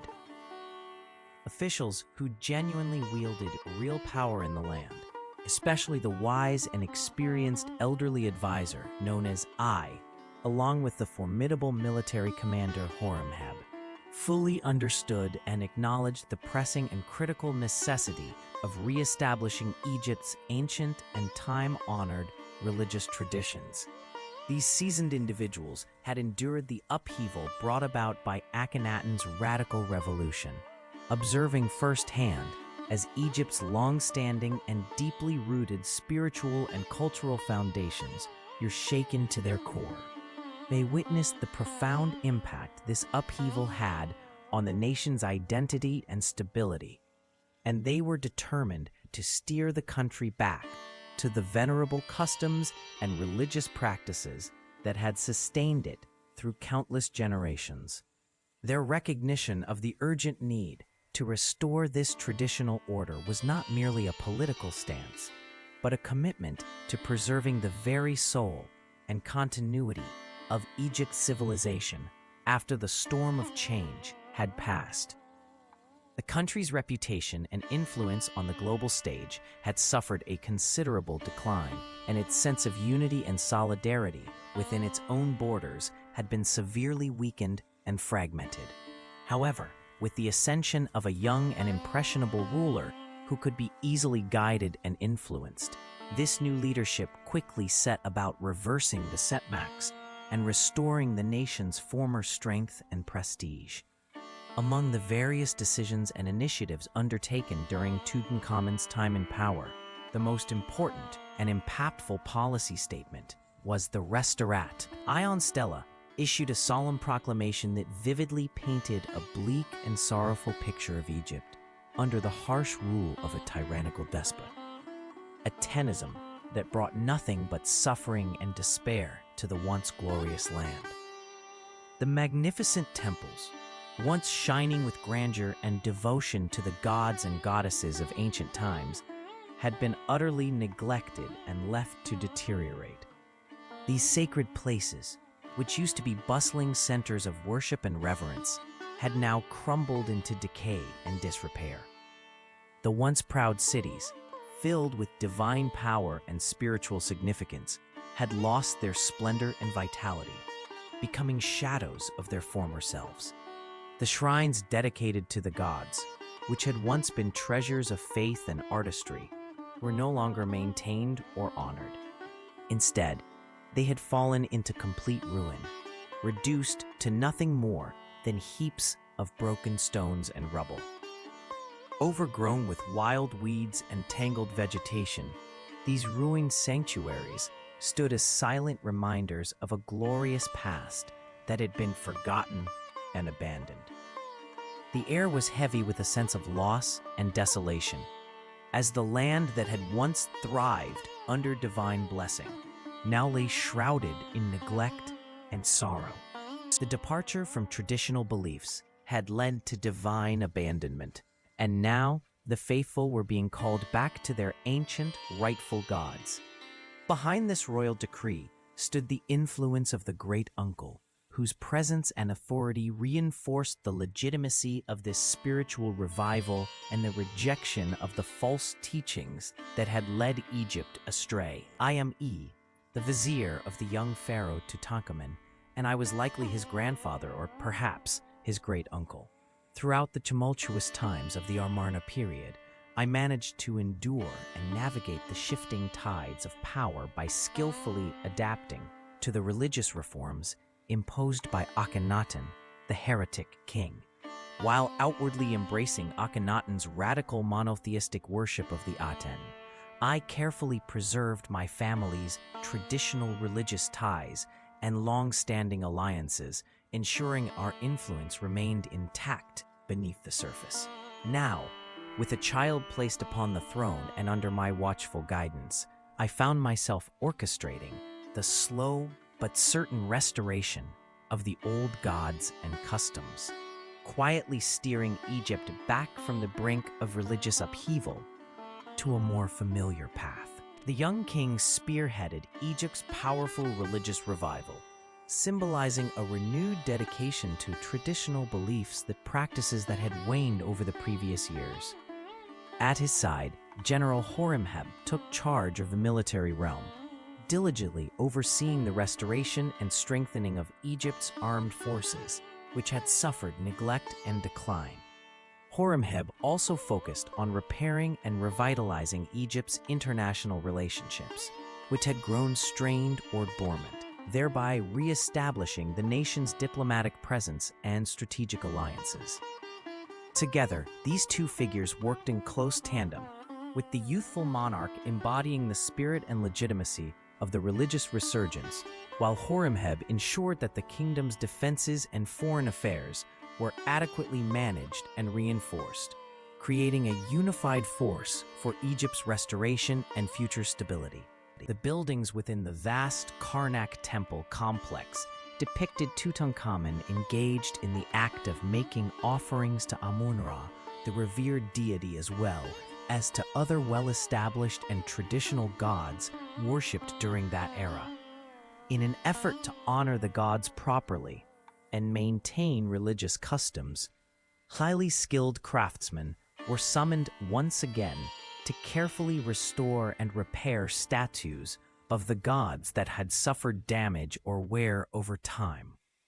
The restoration efforts not only focused on the physical repair, but also featured Tutankhamun's regularly used royal cartouches prominently displayed on the monuments that had been brought back to their former glory, ensuring that his name and legacy were forever intertwined with the religious structures and divine figures across various sites scattered throughout Egypt.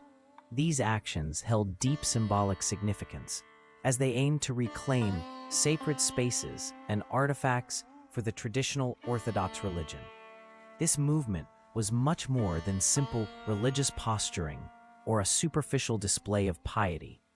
It embodied a profound and urgent effort to re-establish Ma'at, the divine principle of cosmic order, balance, and justice, in a kingdom widely thought to have descended into disorder and upheaval during the reign of Akhenaten.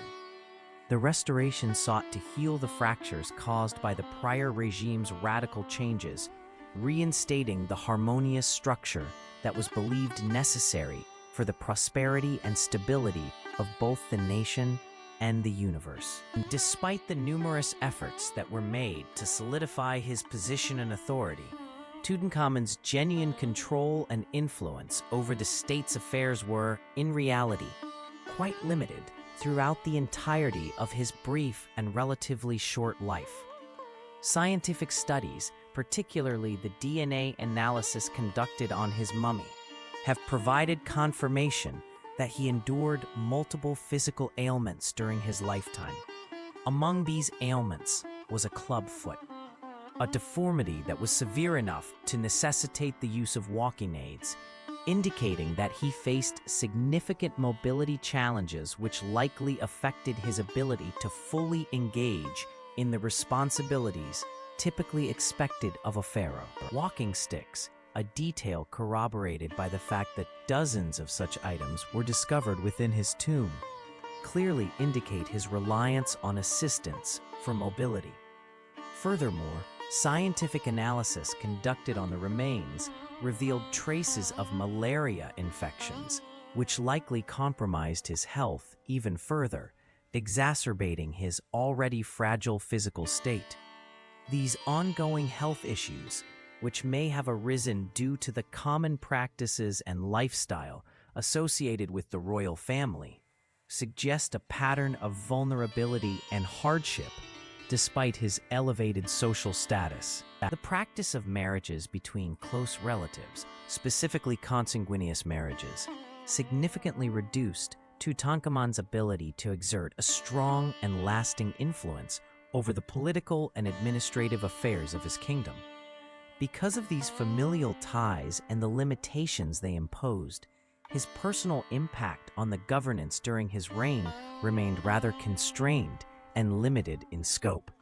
When Tutankhamun died quite suddenly and unexpectedly at a very young age, around 18 or 19 years old, he left no direct heir or successor to claim the throne after him. This unexpected demise created a power vacuum and political uncertainty. His young widow, Ankhesenamun, found herself thrust into an extremely vulnerable and unstable position, caught in the complexities of palace intrigue and shifting political alliances. archaeological evidence and discoveries further illustrate the precariousness of her situation and shed light on the challenges she likely faced in those turbulent times. Evidence indicates that she likely composed urgent and beseeching letters addressed directly to the Hittite king, in which she pleaded for one of his sons to come to her and become her husband. This act represents an extraordinary and daring diplomatic gamble, showing both her desperation and boldness in seeking political alliance through marriage. Unfortunately, this daring strategy did not lead to success. In the end, rather than securing a husband from the Hittite royal family, the elderly ruler took the throne instead and arranged for Ankhesenamun to be married to him, rather than to any of the Hittite princes. This sequence of events underscores the complexities and high stakes of political marriages in that historical context. Legitimized his claim before Horemheb ultimately and finally succeeded him as ruler. These seasoned military leaders were responsible for thoroughly wiping out every trace of the Amarna period from the official historical record. If events had taken a different course and history had unfolded along an alternate path, Tutankhamun might have continued to be overlooked, regarded merely as a forgotten and insignificant transitional figure, lacking the renown he later achieved. He uncovered the nearly intact tomb of this very king in the famed Valley of the Kings. This monumental find instantly transformed what had previously been considered just a minor and relatively obscure ancient Egyptian ruler into one of the most widely recognized and celebrated figures in the entire field of archaeology. The discovery captured the imagination of people around the world, as it revealed an incredible treasure trove of funerary artifacts that had remained undisturbed for thousands of years. Among these priceless items was the now iconic solid gold funerary mask, a masterful piece of ancient craftsmanship that has since become a symbol of ancient Egypt's grandeur and mystique. This mask, along with the other magnificent artifacts found within the tomb, played a crucial role in elevating the king's status far beyond scholarly circles and into popular culture, making him an enduring icon of both history and archaeology. The Great Sphinx of Giza, which has come to represent the very essence and iconic image of ancient Egypt, stands as a testament to the remarkable artistry and craftsmanship that flourished during that extraordinary period. Among the most significant archaeological discoveries are the 5,398 individual items, carefully cataloged from the burial chamber, each contributing to an incredibly detailed and comprehensive understanding of the royal funeral customs and traditions practiced during the New Kingdom era.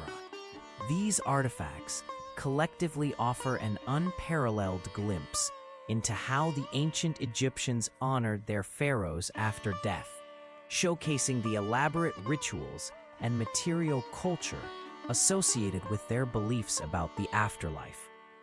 Following the decline and fragmentation of Egypt's empire, these treasures remain vital evidence of the civilization's grandeur and spiritual depth. Null, roll, assistant. Null, roll, assistant. Null, roll, assistant.